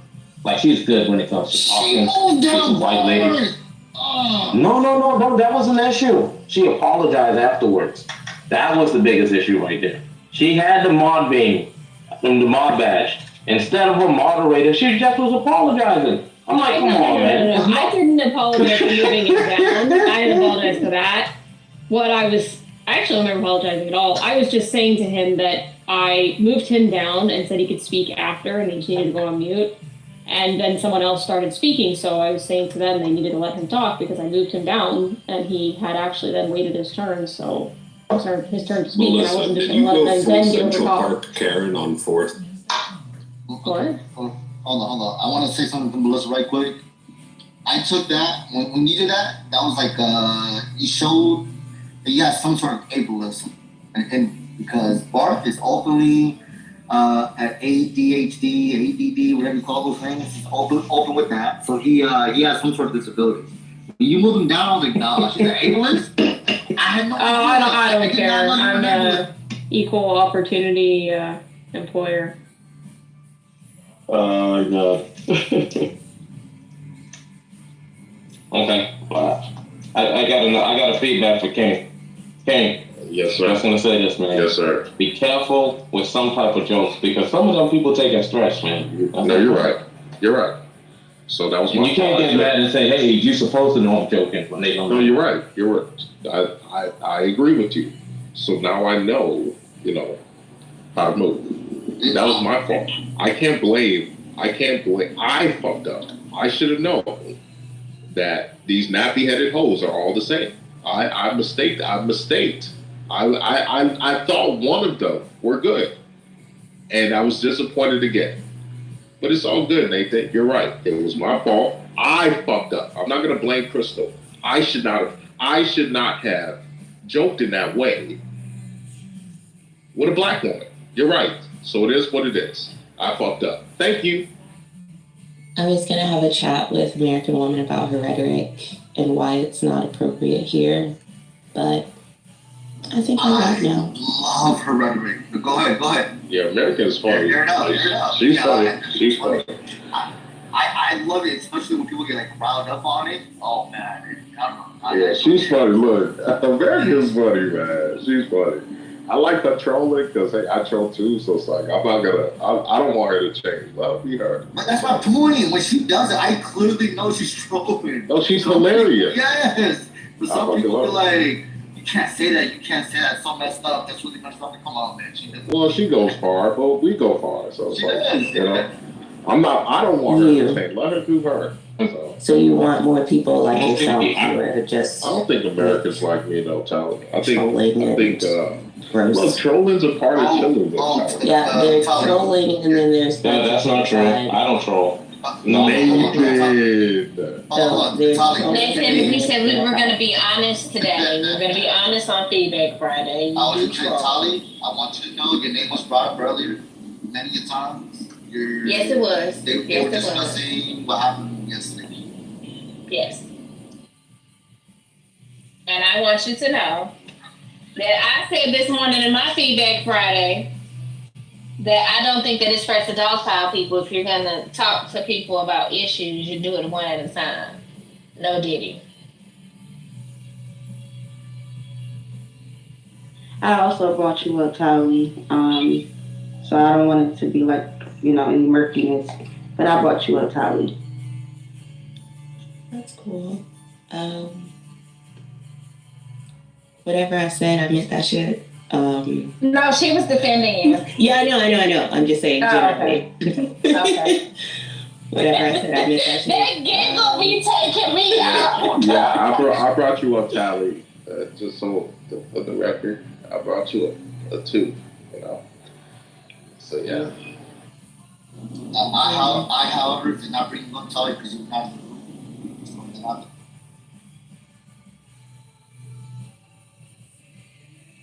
I didn't bring you up. I made a comment with no name.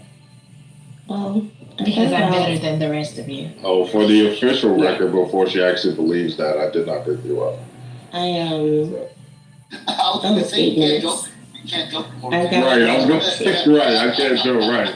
I can't joke anymore. I did not No, about it, so. that you can't distinguish between jokes that make you go ha ha and jokes that make you wonder if strange people on the internet are going to attempt to take your personal information and share it with malicious intent is precisely why I hate you.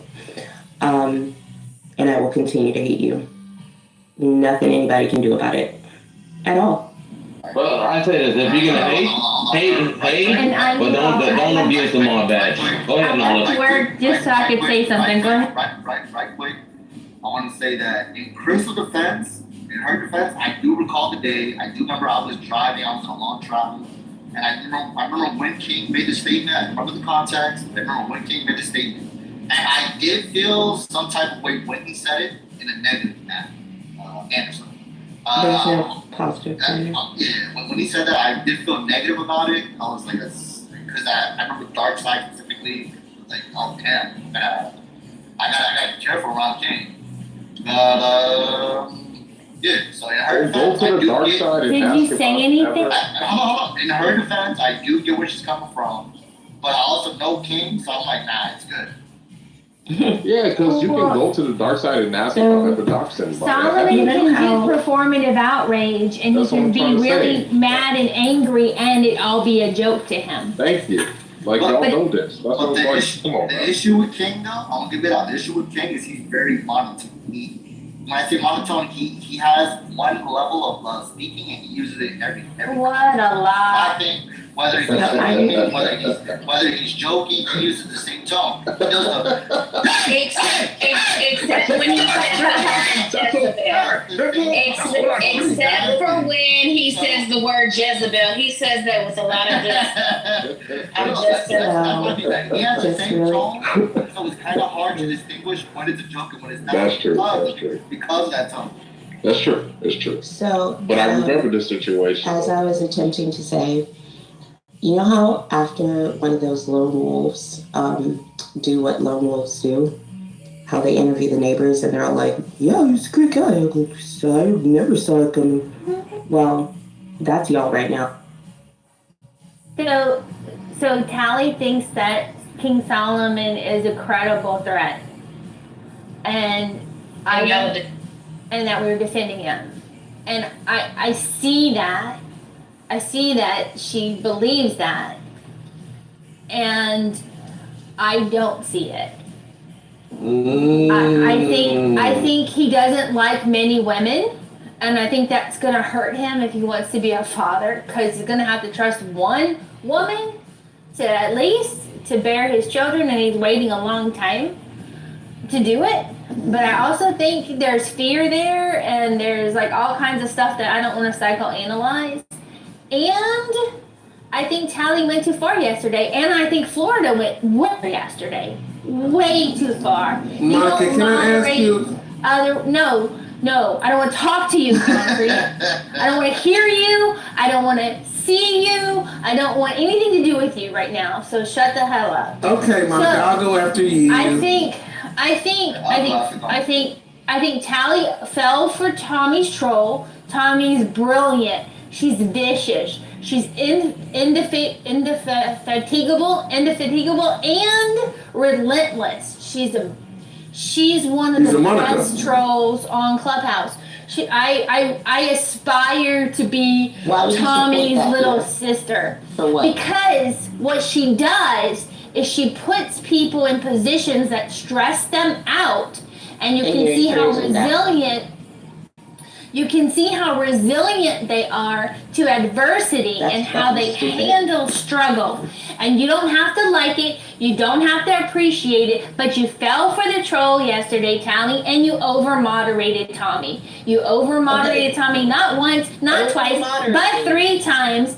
And is it a fucking problem? And you roasted a bait. You took the bait, Tally. You swallowed it hook, line, and sinker, and it devalued your value. It devalued your value, and I hate that for you because I appreciate you. I value you. You're one of the best content creators in white belts and chillism. And I'm sad for it. Yes. And I can like people that you hate and like you too. That's not cognitive dissonance. That's just life. Yeah. And I like King Solomon, but I think Florida. When we moderate other moderators in front of people, we're embarrassing the brand. We're telling people that our moderators are not respected, are not valued, are not appreciated. We're making a huge mistake with that. And that, I think, was worse than Tally over-moderating a stage guest. It's not good to over-moderate a stage guest. Yes. That hurts us too.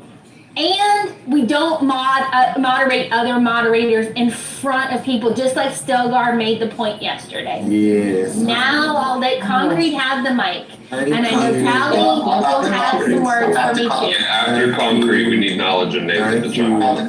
Thank you, Monica. I appreciate Why does Concrete get to be part of this Concrete conversation? doesn't have feedback. He just want to just talk with I everyone was else. a witness to everything. So please, and this is a free space, a free speech space, except you can't call. Exactly, you can't call women bitches. You can't talk about the kids, and you can't talk about the spouses. Free-ish. So where we stand is that King Solomon is being accused of being a woman hater. Simultaneously, we have women coming in singing this man's praises to the point. Funny as shit. We have women singing this man's praises to the point where we have women singing his praises to the point where he's known for it. We know that the women are gonna come through and they're gonna gush all over King Solomon. And you gotta just accept it, Tally. Everybody, sorry. Anyway, you got a contradiction there, Monica. No, not really. Hating women and being loved by women, I take that to be something that I don't commonly see. But if you tell me it's true, I might just have to believe it. Even though I look at my lying eyes and I see women coming in here every day gushing and saying all the wonderful things about King Solomon, okay. You tell me he hates women, okay. They just didn't figure it out yet, I guess.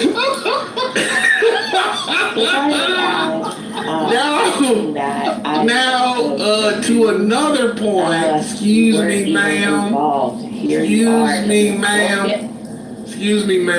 To another point, Monica, there was no trolling on behalf of Tommy. It was a typical, hey, what's up, King? How you doing, boo? King said, hey, what's up, girl? And then Tally made a comment, a side comment, an observation, some might say. Look at the type of women King Solomon brings in here. Or look at the type of people King Solomon brings in here. Look at the caliber of people. There it is. That's the exact quote. I gave a summary, but that's the exact one right there. Caliber was the word. Now, is that her being trolled? Is she being trolled in that moment? Was she being noise trolled? No, she was just in the presence of some greatness, and she didn't like it. I understand how that feels sometimes. Whenever you're in the presence of greatness, sometimes you might feel a little inadequate. Sometimes you feel that you're...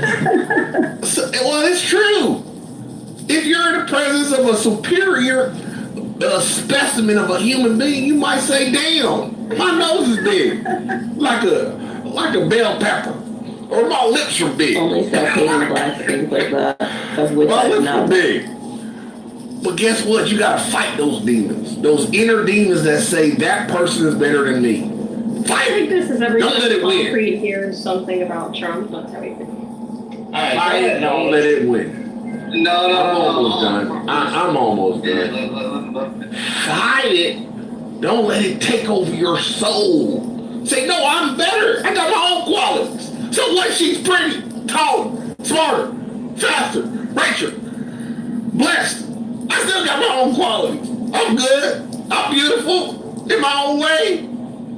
That's what you gotta say to yourself whenever you feel like there's a specimen that's making you feel bad. Say, I'm good. I'm better. Okay, thank you, everyone. So, I was gonna say, Concrete's time is out. hold on. I was saying right quick. I was thanks. You say Only according to Florida. And no, I said I was according after to knowledge, he called it himself first. And Concrete said, I'm after Monica. You know what? That's fine. Only according to Florida, yeah. Like knowledge bends down to me. Well, you've been down to all the black men, so are you one of those girls from that page? oh man, come on, I'm gonna look at you. I love you. Anyway, I was gonna say that for the sake of the content, I'm gonna yield my time to Monica.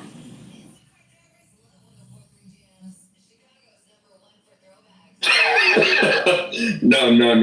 Legit. We do need to hear knowledge of Nathan's, I think, opinions on what Monica was saying. No, I want to hear Monica respond to Concrete. Come back. Oh, she's busy. Okay. So, all right. I had something I was going to say earlier. I had a statement about King, but it's no longer relevant because that comedy skit just happened. So, I'm gonna change my statement. It's gonna be about Concrete now. So, I got Concrete. Yes. So, someone asked earlier why something about modding Concrete, and I brought up that Concrete was an OG mod. So, in response to that earlier statement, Concrete is one of the worst mods I've met in my life. So, I got bad love for him, but as a moderator, him and Bart, they would kick people from the room relentlessly. Who would be like, answer the question. That's not an answer the question, goodbye. He would kick people left and right. All day, every day. So when we were doing this, we were trying to develop a free-ish speech space. And Concrete not only was against free-ish speech, he was against not answering questions the way that he wanted them answered. If you would answer a question in any other way than what he wanted to answer, kicked. So we had rooms that were like 100+ people when we had our gentlemen. League of Extraordinary Gentlemen. Yes, League of Extraordinary Gentlemen. When we had that space going, we had spaces popping with hundreds of people. And Concrete specifically, oh man, he was kicking people left to right. And he would do the bye-bye every single time. Put me in the queue so I can deal with those non-truths. I also like to was say a this. victim of Concrete being kicked to the goo in other spaces. So I can attest to Concrete's dictatorship, Stalin type of mannerisms with the mod back. Yeah, I just want to say this. No, simply this. Listen, man. Yesterday, I don't want to relive that. Yesterday was painful, and I had to listen and witness it and just sit there and think like, come on, man, we're better than this. This is white belts on us, but we're not acting like white belts on us. We're acting like all the other rooms. We're acting like the room, no disrespect, but God talk. They have this one mod, he is the worst. And I don't want anyone painted in that picture, right? So listen, as mods, we have rules. We have to regulate the rules. Whatever feelings we have, take off the mod badge and be that type of person without the mod badge. But just know when you wear the mod badge, you represent white belt and rust. And you're not just getting your feelings up. You're saying that we all feel this way. That's sometimes Florida, that's sport, that's weed, that's knowledge, that's ladies, that's sport, that's college, all of it. Don't put me in there. No, I definitely got to put you in there. So. No. I moved down and come back up without a badge. Yeah, when you do that too, knowledge, just so you know, you making us look bad too. One team, one fight. That's all. Last night. What are you talking about? I want to let the room know that. Oh yeah, knowledge last night too. I want to let the room know I'm the same man without the mod. That's true. That's true. Same man. I take it off. I'm the same man. That's true. No, I'm talking about with the big mic. I moved down yesterday when they moved down Galaxy. I'm consistent. When Florida did it, I moved down. When Nathan did it, I moved down. I did not move Galaxy down unwarranted. I told them, hey Galaxy, you have a rule, don't talk about women. Don't talk about people's kids. He said, so what? He kept on talking about people's kids. I said, Galaxy, stop talking about people's kids. I warned them. I did the rules. I did not mob abuse them. But Knowledge is on the phone now. But it acknowledges the fence. The reason why he moved down is because him and Shasha was both saying really choice things that were technically against the rules. What did she say that was against the rules?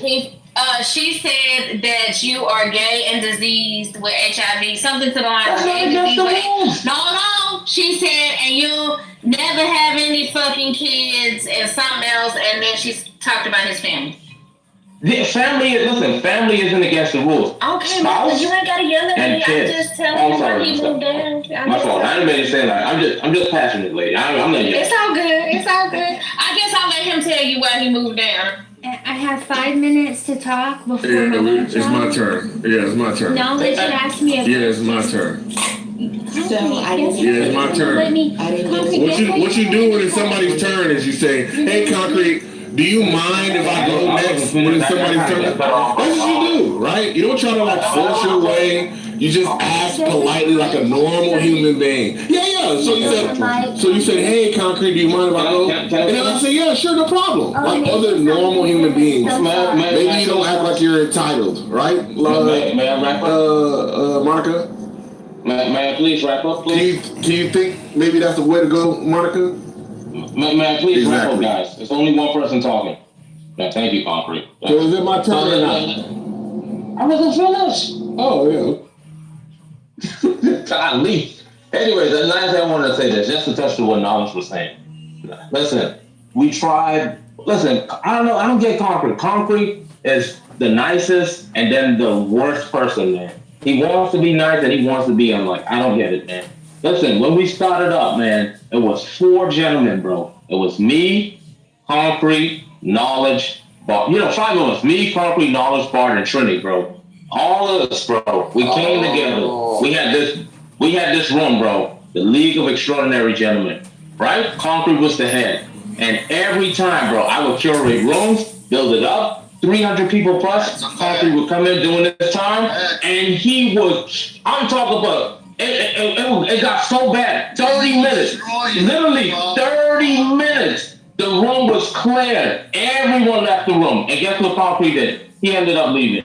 I'm like, golly. Then you had people telling me, yo, you invite me to your rooms just to get abused? I said, listen, man, he's the owner of the room, man. He's the owner of the house. But why you invite me to this room? Just to get abused, So that's what Concrete wants to do, man. Concrete is an abusive interlocutor. He wants to abuse you, and he has, I don't know, maybe pinches his nipple when he does that. I think that's weird. I don't think that's normal. And I think that you shouldn't do that to everyone, bro. Okay, so what was Knowledge's question? Yeah, so Is it my turn? Yeah. I mean, a fucking turn. Thank you. Is that So they ran this play. One second. Apparently, y'all don't fucking know me. Get in the queue. Ask yourself to get in the queue. Just say you want to get in the queue. Just say you want to get in the queue. Remember when lady said don't mod abuse? You remember when lady said don't mod abuse? All mods should get in the queue like a normal human being. I was in the queue, bitch. I'm not your mom, bro. Don't talk to me like that. I don't talk to you like that. Fuck your mother for Anyway, I'm not your mom. I'm not your mom. Your mom raised you to be like this, so I'm not her. Anyway, don't take it out on me. Don't take it out on me. Anyway, so is it my turn or her turn? Anyway, so the whole point, I'm gonna just do this real quick, right? So I have witnesses. I have witnesses to my moderating. I have witnesses to the conversations we used to hold, and I used to regularly get complimented on my moderation and how I forwarded the conversation, right? Regularly. And so what actually happened with these dudes is Nate fell in love with Cora. I told the story before, I'll tell it again, I have no problem. Nate fell in love with Cora. We all thought she was cool. Getting silent. We all thought she was cool. That fucking pisses me off. We all thought she was. I was being spoken. You gotta control yourself. Fucking people. You gotta control yourself. So that you can. Yeah, it's crazy. You gotta control yourself. You gotta control yourself.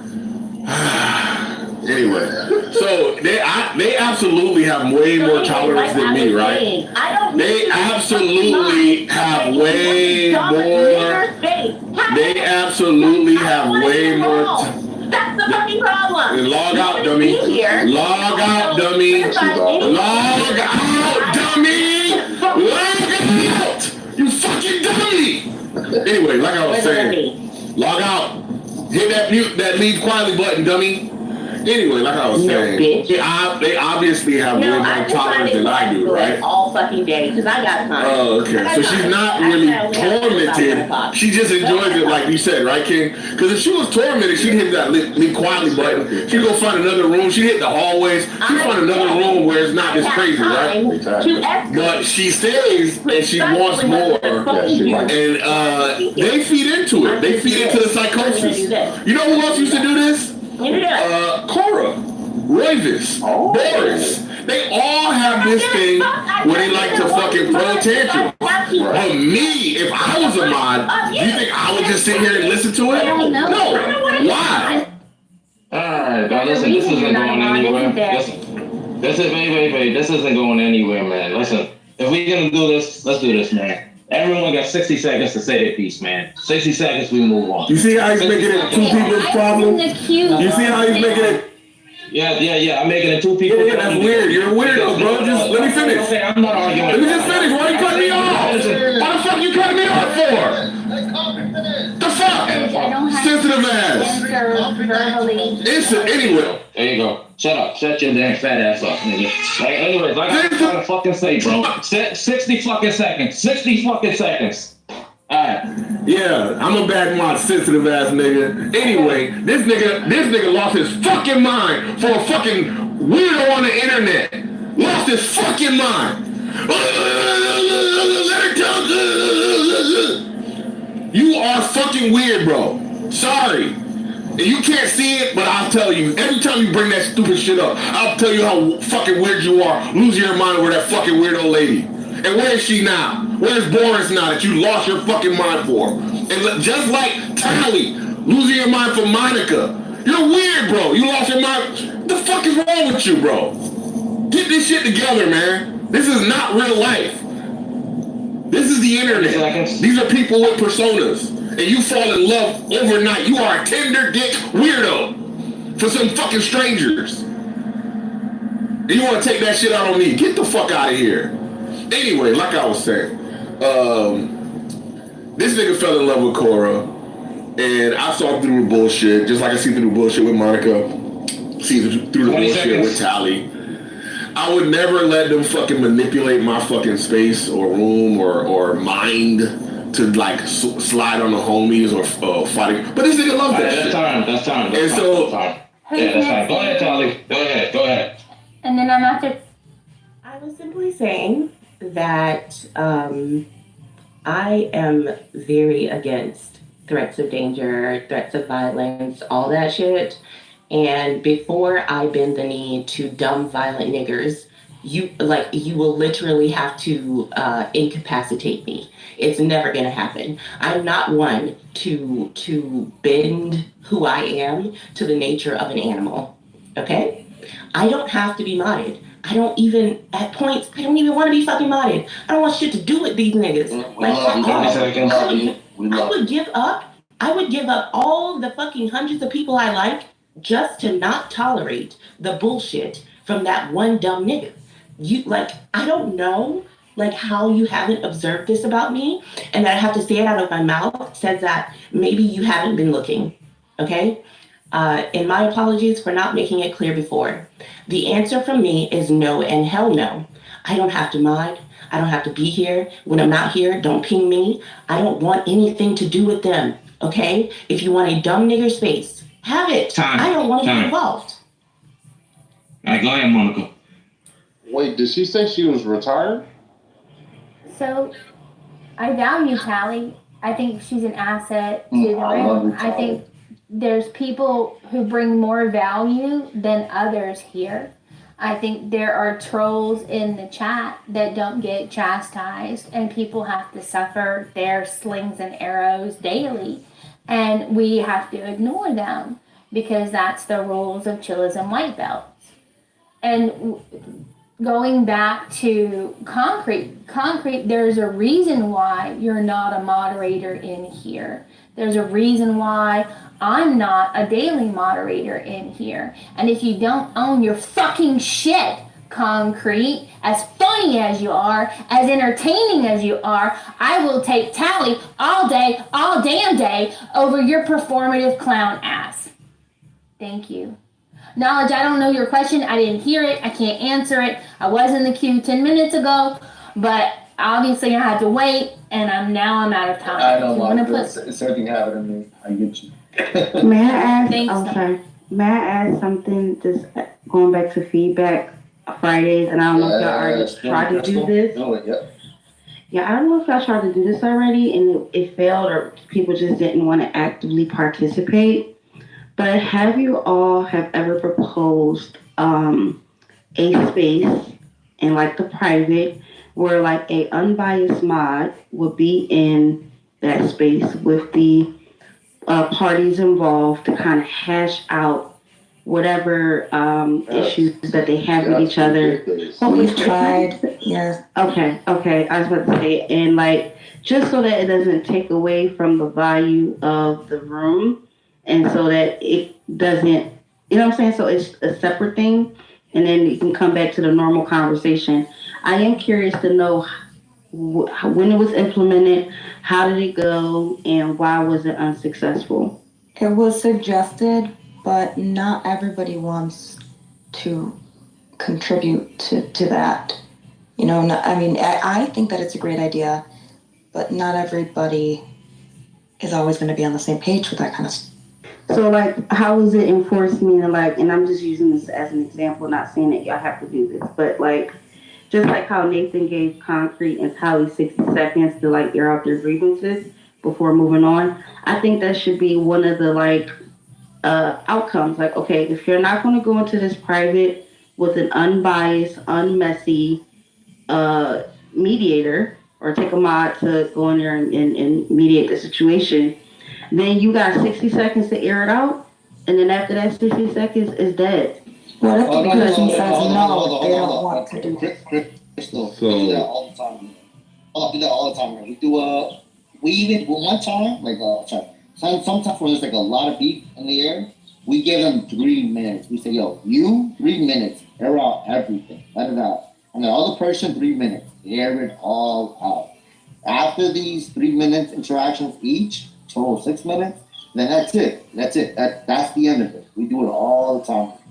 If there's like actual beef, people go off for like weeks or whatever, yeah, we let them air it out for 3 minutes apiece. Okay. I didn't know. I mean, I will say no shade. I feel like y'all are a little inconsistent with it because I haven't seen it as consistent. But just because it's Feedback Fridays, I just wanted to add that. 100. I agree with you. You know as fuck. So I am new. I'm not even 90. Yeah, I'm not yeah, even 90 days in here. What's up? She kissing ass like a fucking Olympic champion. Is she not? She got the fucking gold medal. Do her best to stand out. Wait, do I him with that because he said when Daniel asked him, what do you think happened on 7th of October? And then he said, well, I think that, I don't remember what was his answer, but basically he went to say Israel was at fault and it was provoked, by Israel. And because of the security breaches. And Israel allowed it to happen for longer, like they didn't respond on purpose. Wait, provoke. I want to rape you. I want to rape you. I want to sexually assault you right now. Whoa. I want to bust my nut on your face. Oh. Alright, so I'm gonna block him first. And now, remove. Okay, gone. You see, very, very, very deep people that come into these So amazing. was Sam, I'm gonna have to take a break in a minute for like 10 minutes. Was Sam saying that it was provoked? Because that's one level of analysis. Or was he saying that Israel allowed it to happen because they wanted this war? Yeah, that basically he was implying that Israel allowed it to happen. Okay, so And let's analyze that claim- for just 1 minute. The question here is a really good question. How did a security breach happen? Because it was a major security breach. Yeah, and we that's said a good that. question. That's a good question. That's a good Yeah, fair I question. agree. Now, let's pretend that the official narrative coming out of the government, either the U.S. government or the Israeli government, well, Israel allowed it to happen. So I'm going to be the first one asking a whole bunch of more questions. Like, who gave the order?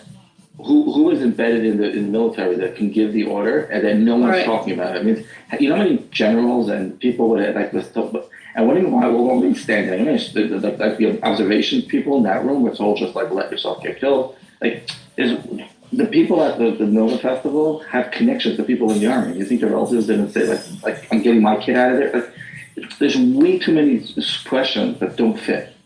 So the point is, you're asking a really good question, giving a really bad answer, and your answer is all the same type of questions that you would be asking if that was the official narrative. So you just don't like the official narrative. Even with the Nova Festival, it was like, they moved the location to make sure that people got killed last minute. Like that was a part of the plan as well. Like it was crazy. Again, if that's part of the plan, there has to be a major group of people that were part of it. Like who was authorized to give that like you know what I'm saying? It doesn't fit. So we're left with a question: how did the security breach happen? That we have to analyze. But your answer is worse than your question. Some does this all the time. And you're right, like it wouldn't have been a problem if he had posted like that, and like Daniel is a reasonable time, he would be like, and actually he said, okay, so I mean, like I agree, there needs to be some investigation, there is going to be an investigation once the conflict is over. But it's really absurd to say that we are at fault and that we created this because, I mean, that we killed our own people, right? And so then they started, some just like lost his shit, and he started speaking over everyone. And then I don't know if it was me or it was someone else, but the whole Trump thing was brought up.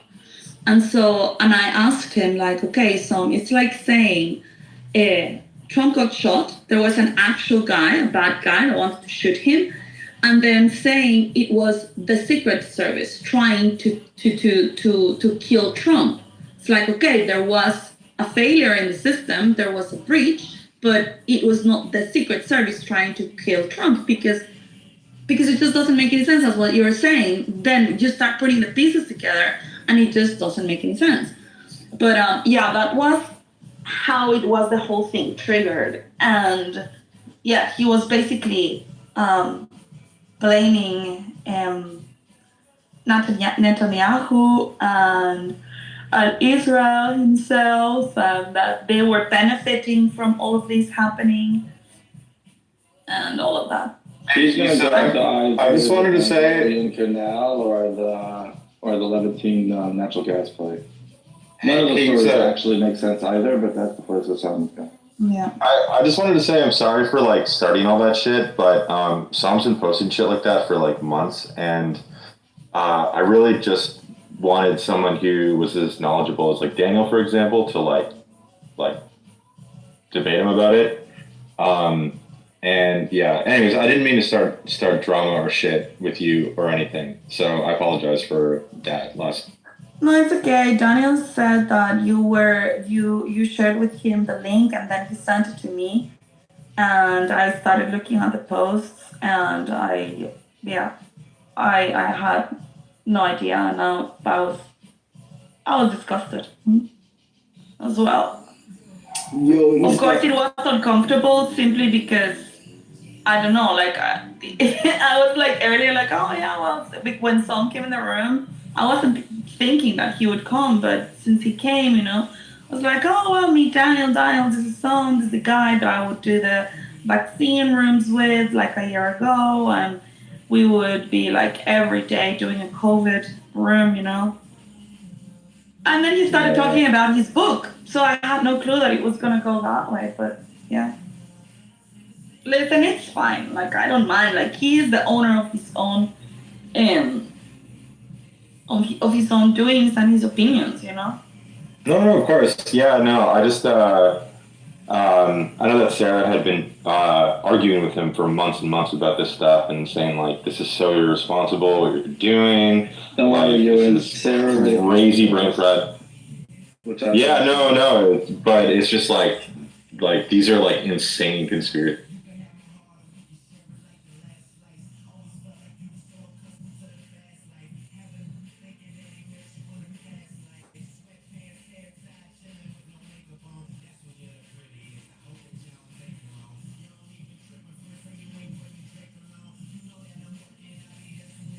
Talked to him last night and sort of dispel what he thought, because he's been saying some crazy shit since October 7th. So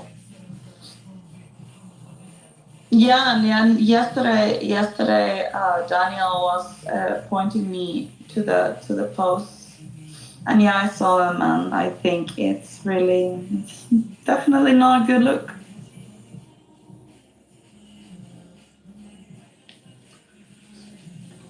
What are we? I'm sorry, I was on the phone. So, are you guys still talking about Sam? Yeah. Are you saying like is he posting a lot of anti-Semitic stuff on? But like hardcore. Yeah. I think I heard him say some stuff. I just tune out at this point. Like, I leave a lot of rooms when I hear it going that direction. I just can't. There's no point. They're so convinced. It's just a foregone conclusion. I don't even bother. Yeah. And I always say, because, I discovered the world of conspiracy theories when I came to Clubhouse, and I was actually fascinated. Like, I like conspiracy theories, I'm like, oh my God, like, this is, like, so cool. Like, it's like you will start getting into rabbit holes and whatever. But when you enter that world and you need to keep one foot on the ground, and I have seen at least like very closely and firsthand, like 6-8 people in Clubhouse, meeting them completely normal, and a few months later or a year later, after they uncontrollably have gone into a lot of information that they just decided to believe it's true, they're completely gone, gone. That to the point that when I speak to them, I cannot have a one-on-one conversation with them anymore. It's impossible, not because I get triggered, but because I cannot follow, like it's so detached from reality that it's just, they're gone completely. Yeah, 100%. I think you can actually fry your brain, like going down these conspiracy theory rabbit holes, and like come to these crazy conclusions. And it's just like the way the human brain works. But like it's dangerous for your own mind to like try to stop being objective and just following these rabbit holes all the way down. Because I love conspiracy theories too. I'm super into that stuff. But I think you have to, like, again, like you said, verbatim, you have to put your foot down and ground yourself to reality at the same time and, like, pick out what is fake and what's not. And, yeah, no, I just think that some people have literally fried their brains doing this shit. And you can start to see conspiracies everywhere. Ooh, Soul Snatchers here, by the way. What's up? You know, like everything becomes your go-to must be a conspiracy. There's a conspiracy here to find, and I'm gonna find it. You know, you're just seeking it out. Like Jazzy is one of my friends on here. I love Jazzy, but this is one topic where when she starts talking about it, I just have to leave because she's like screamed at me before, and I was like, oh, okay, I'm never gonna try to talk about that again with her. Like, oh God, not Jazzy. Jazzy's a fucking psycho. Sorry. Well, I like her. I mean, we've had our ups and downs, but I do. She's one of my buddies. But that is one topic she is like down the rabbit hole on. Yeah, she's full blown crazy. What Issa, what was the name of Sam's club back at the clubs? Was it Preservation of the Human Race, or was it? No, that was Augustus. But he would do rooms there, but and create the Make Awareness Great Again. And we did some of them here, yeah. So some, like, when I really realized that I can't agree with him, because I wanted to join conservative rooms, and I don't mind. I actually enjoy conspiracy theories too. But I said something like the government's in it for the people doing it are not working together. They're all in it for their own interest. It might have been about COVID. It was like this extreme lockdown is not because they are on secret Zoom calls telling each other we're going to do this. They're all trying to politically jockey for position, and that's like it was like a much more benign theory. And he got super mad. He's like, "Are you so naive?" You know, I like, show me any evidence of collusion. Like, I agree with you that what's going on is illogical. So it's not from collusion. It's from a bunch of it became set up that it's politically feasible to take this position, and he couldn't hear it. I was like, okay, so then you're just going to believe anything because you're not open to a rational conspiracy theory. You just want to believe that there's like a cabal controlling you. It's crazy. And I couldn't deal with him anymore. I didn't deal with him for that long, to be honest. One of the people, I mean, like, they got so far that, I mean, like, I stay, you know, in the conversation so I need one person, right? His name, he was a Venezuelan, doesn't matter his name. Met him here. We started talking. We connected because he was from Venezuela, I'm from Guatemala. He was one of the first people. And he was like a very spiritual guy. And to me, it was like, oh my God, this is like a thing that I have never really kind of like gone into. And, you know, I started exploring like his ideas and stuff. I bought a couple of books that were like quantum physics and all of this kind of like cool stuff, you know, spiritual. At some point, I mean, through the months, it just started becoming weirder and weirder. And then until when I completely cut the relationship, he recommended me a book, and I love buying books. He recommended me a book, and I just ordered it without asking questions, you know? I received the book, and it is about the intergalactic, how do you say, the intergalactic committee or something like that, where through visions and through experiences out of the body, some people have seen certain persons or certain characters, you know, and they draw them in this book. And this book is like a guide to all these individuals that are ruling the committee of the intergalactic government or whatever. And I'm like, what the fuck do I have in my hands, you know? It was like a book, like crazy book. And he left to live in the mountains. with another girl, also from Clubhouse, that completely lost her mind just like that, because they believe that they have out of these world powers, and they are communicating with other entities and stuff like this. So I couldn't hold a conversation anymore with this person. When at the very beginning it was very rational and it was interesting, at the very end I wasn't just able to relate, because there was zero common ground. I have lost another one to 5G, like to the point where he actually left his job because they were making him go to business events and he didn't feel safe there because of radiation or I don't know, dude, like it has been very crazy. And you're right, Meyer. I mean, like the preservation of the human race has had this type of story. So flat earth. Yeah, I know someone that I actually think he's very intelligent, whatever, but he truly believes that the earth is flat. I started engaging with conversations with him because I want to understand where these people are coming from,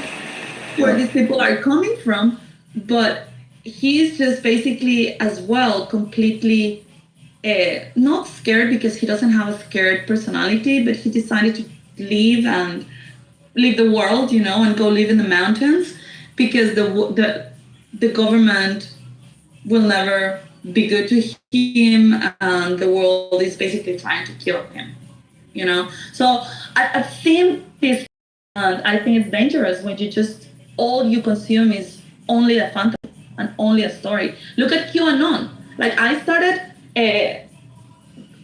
finding out stuff about QAnon, and there were some facts, the things that they mixed with stories, and then at the end, also when I disconnected from it, was with the time traveling shit. It's like, okay, I'm sorry, I cannot engage anymore in this story because it just lost me. And yeah. Yeah, no, it's just, it's like, it's so funny, like, I know who you're talking about with the flat earth guy. He was very defensive about his flat earth theories. He was great though, I actually liked him a lot.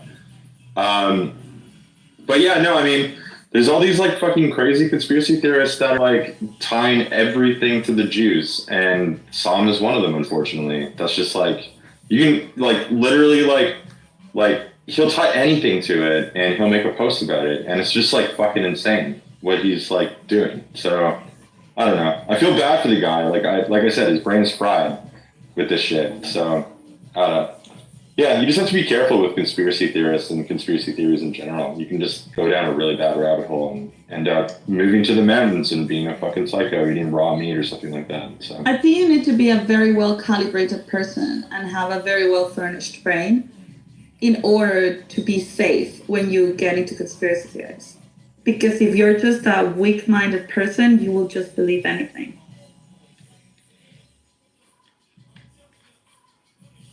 Yeah, so I'm actually a flat earther, to be honest. It's not like a disc where the water runs over. Okay, it's more like, we can look through microscopes and we can select microbes, and so they'll never know that they're being watched, right? And so imagine above us there's also like this super big alien. He lives in this big alien society, which might look a lot like ours, actually. And so he's working in this lab and he's looking through the microscope and he's looking at the humans, and then he goes a little bit to the left, and then he sees a different colony, and then a little bit more, and so his whole table is full with all these different colonies. He has to just look at them and see what they're doing, those little humans. Fine. So that's your theory. Okay. No, but wait, hold on. There's a twist. So above that big alien, there's also another big alien. Okay. So Cuckoo, the thing is, I am fine with you thinking that, but how do you bring that to reality? How is there anything that makes you think that other than your imagination? She's asking for evidence. Yeah. So I would. Even a slight hint of what would he, because I also have a great imagination. Right. So I would say Operation Fishbowl. This is what I would say, as short as I can. So definitely not an evidence. The question was, do you have evidence? If you don't have evidence, cool. Well, that's my evidence. I would say Operation Fishbowl. No, I am not saying Operation that. Fishbowl is the name of your theory. That's not a. No, this happened in the 1950s. The United States was shooting up rockets, and they would all explode at around 40 kilometers, and they would create an EMP. So my theory is this is where they hit the ceiling of the device with. Well, I think it's like inside a cube. Okay, that's not true. Well, just look it up, Operation. I looked it up. It's not true. There were like about 2 rockets that exploded. Rockets are the very end of physics, meaning you're literally making an explosion right before you explode the rocket and getting sent to space. Chemical rockets will never be a great. It's a perfect science. It'll always be at the very edge of exploding the rocket. Now maybe we'll get really, really good at knowing exactly where that edge is, or maybe we'll come up with a better way to launch rockets into space. But the fact that rockets blew up is to be expected, not shocking. Also, many of our rockets, like most of our rockets, went way past the mark you're talking about. But you made a claim like that there's an alien on top of the No, it's not. He didn't make a claim. He said, "What if?"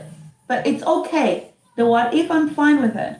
But other than you having a great imagination, is there anything that when you try to prove it, is there any indications for you to come up with this theory, or is it just a product of a great imagination? I would also argue or say that what goes up must come down. So this is Newton's laws of physics. That is not the laws of physics. But like what I'm saying is basically we'll never hit a point where we'll be floating. It's not a law of physics. There's multiple laws of physics. Not ever float in space. Okay, the law of physics actually is a force will continue until it hits a greater or equal force. Now, living on Earth, where we have this big force called gravity, it's actually a very weak force, but because it's such a big Earth, then everything that goes up ends up not being strong enough to fight physics, to fight gravity. But as soon as you break the escape velocity, then you need a bigger or greater force to stop it. What goes up must come down is a colloquial term for us humans that have an earthly frame of mind. That's not a law of physics. I'm really shocked that I have to explain that, by the way. Okay, but still, you will never. You're shocked that you're explaining that to a flat earther. You're floating, okay? I'm shocked that a flat earther quoted a colloquialism as a law of physics. All right, Richard Branson had to quit his "I will send a man up in space" thing. Why have they never built a space hotel on Moon, for example, one night for $1 million, or something like that? You know, Because it costs more than $1 million. No, okay, forget that. But my point is, let's forget that. We're forgetting a lot of things over here. Is there anything that we can actually use? If we forget all the physics, we might get to what you're talking about. So if you look at the Sphinx, if you look at the Sphinx, okay, the heart of the Sphinx, it has a little, a pointy thingy on the chest, okay? So every 13,000 years, that thingy points to one star called Regulus, okay? So how do you explain that? If we're on an ellipsis, Broken clock is right twice a day. etc., and that galaxy is spinning around something else, how come we always end up seeing the same celestial star body? How does that? Why is that surprising at all? That fits the model perfectly. Why? Because it would be different every day if you're spinning through space forever in an It is different every day, but it keeps cycling around. It comes back to the same point every 13,000 years. Cuckoo, hold on. Diego Meyer is also a flat earther. Shocker! The illogical idiot who can't have a shot at that. Do you have here reinforcements? Yeah, would you have expected that, Meyer? Don't worry, Cuckoo, let's tag team these motherfuckers. Yes, a midwit that thinks that he could understand things and puts everything together wrong is a flat earther. That tracks perfectly. Diego is a clear-cut rationalist when it comes to. I simultaneously don't believe in space, but I also believe in Jewish space lasers. You think? There he goes. First clue. Okay. I'll drop it. No. But I would never argue. First of all, Issa, let's be clear. I don't believe in a flat Earth. I'm open to the idea of a flat Earth. I know. And I would never. I'm point- And all of the things that I heard him say are completely unconvincing. That's not how I have What does become open to the idea mean? Because I'm open. It means that I don't believe that you, Meyer, know more than Cuckoo with respect to whether or not we are actually on a round or a flat Earth. Okay, I'm open to any idea. That's what science is. There are very few laws of science. No. Wait a second. I can't be open to an idea that is self-contradictory, right? I can't be open to those ideas. So that's what you've been demonstrating with Cuckoo, is that he contradicts himself. Mir, you are considered a glober to the Flat Earth Society, so just take that in for a second. I would be very happy to be a global Earth conspiracy theorist. That's fine. No, there are very few laws of they call them science. globers. Yeah. I'm fine. I could be a glober. There's very few. But that's reasonable the way I put it, right? I don't know what you mean yet. If you say you're open to the idea, that we should be open to all ideas, but you've got to come with a strong hypothesis, and then we can test it into theory. Everything that Cuckoo just said was ridiculous. Absolutely ridiculous. Right. That's not how I would approach it. Like the way I would approach it, for example, is not being able to see the curvature of the Earth after an object distances itself from me 8 miles, right? That's not surprising. Okay, but I mean, at least it's founded in science and in logic. If what I'm being told is true, I should begin to see 1 inch lost for every 8 miles that an object leaves into the horizon, and I don't see that.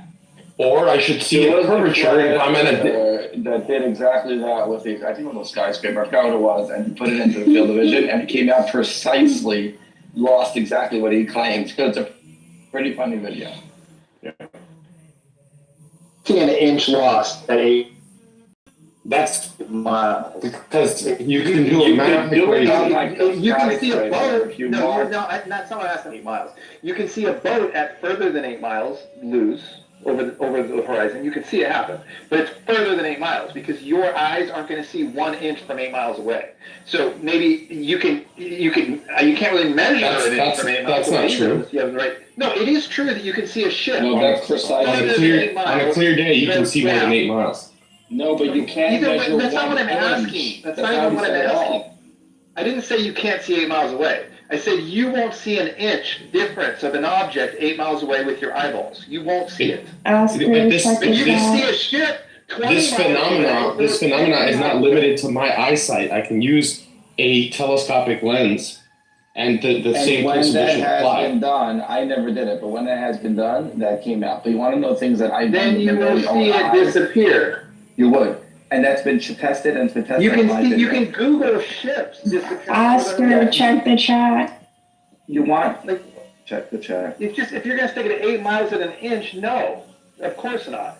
If you're gonna look way further than 8 miles, and you're gonna look at something that's 50 or 100 miles away, 50 miles away, with a telescope or something, yes, you're gonna see a ship disappear 50 miles away. You're gonna see just the mast. The ship's gone. Okay. All right. So 1 second, Diego. I can tell you probably about 5 things that I've seen with my own eyes that point to Not to mention, you can see the curvature within a really high airplane. Okay, but I thought we were talking about science, not about your personal experiences. Well, no, science I can say prove I it. can You're verify experiencing scientific things. I've Yeah, seen the science can pendulum. prove it. It's already proven it, Diego. If you were to follow science, you wouldn't. All right, one at a time, please. I've seen the pendulum in museums that switches directions throughout the day that only can come from a spinning Earth. I've seen the phases of the moon and eclipses always in a round thing. You never see an eclipse. I watch out with my own eyes. I've seen ships at sea disappear bottom first. That would not happen on a flat Earth. I've seen the curvature of Earth from airplanes. That you could argue. You've seen the sun going down. Let me tell you something even easier. How about this? You've seen the sun going down? I've seen 2 full eclipses in my life in the last 10 years. I Me drove too. to different places to see it. I know, they're amazing, right? They're amazing. But here's the deal. Yeah.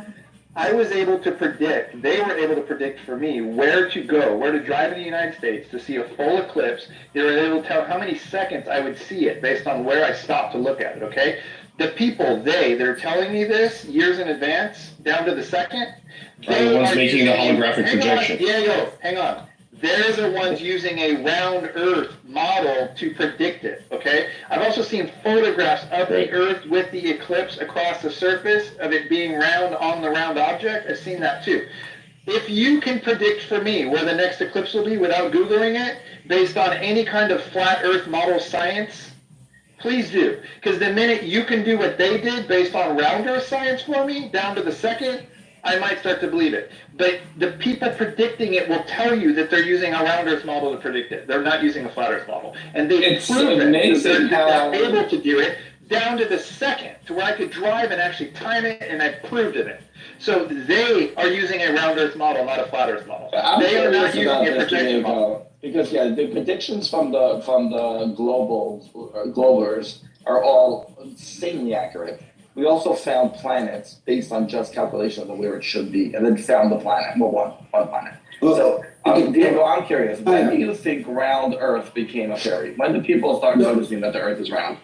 So, but wait a second. I don't know how to Mike, answer that question. What would you say? What would you say about Stanley Kubrick, though? Like The Shining. What are these arguments exactly? Yeah, I'm just curious. What are Wait, on of Stanley Kubrick's The Shining? Because there's so much about the moon landing in that. Like, I mean, he was trying to tell us something. I feel like. Okay. What you feel like is about a movie. Yeah, first of all, what do you think about Ghostbusters, Kubo? No, wait a second. He's referring Wait, to. what do you think he's about referring Elf? to the messages in The Shining that talk about the moon landing being faked. Right. Okay, that's what he's Yeah, talking what do about. you think about the movie Elf and Santa Claus existing? Wait a second. Wait, this is a slightly different question. Wait, let's However, say the moon was fake. Let's say the moon landing was fake. That makes no sense. But let's say the moon landing was fake. But let's So pause for therefore a second, what? just to make the Therefore connection. what? I'm going to draw the connection for you guys so you understand. Although the calculations that Mr. Moon is talking about make it's one way to prove that we live on a flat Earth. It would also, if I hope you guys will give me this one, be easy to believe in if we had evidence that someone could go into outer space and see the roundness of the Earth and demonstrate evidence, photographic evidence, video evidence of this thing, right? Okay, all right, fine. All right, that was it. Hey, I tried. Yeah, well, it's poor. I can prove things in multiple ways. That's why I asked you, when do you think humans real? Yeah, I'm not saying you can't. I'm saying you understand that for some people, just seeing the thing, the force or the effect, is also a good way to convince them of things, right? No, that's actually a pretty poor way. And based on that, you would think that straws bend when you stick them in water. That's called an illusion. In order to prove something, according to that theory. No, I didn't say prove. I said in order to believe. You could have the proof in theory on a piece of paper, but it helps when you experience the phenomenon, right?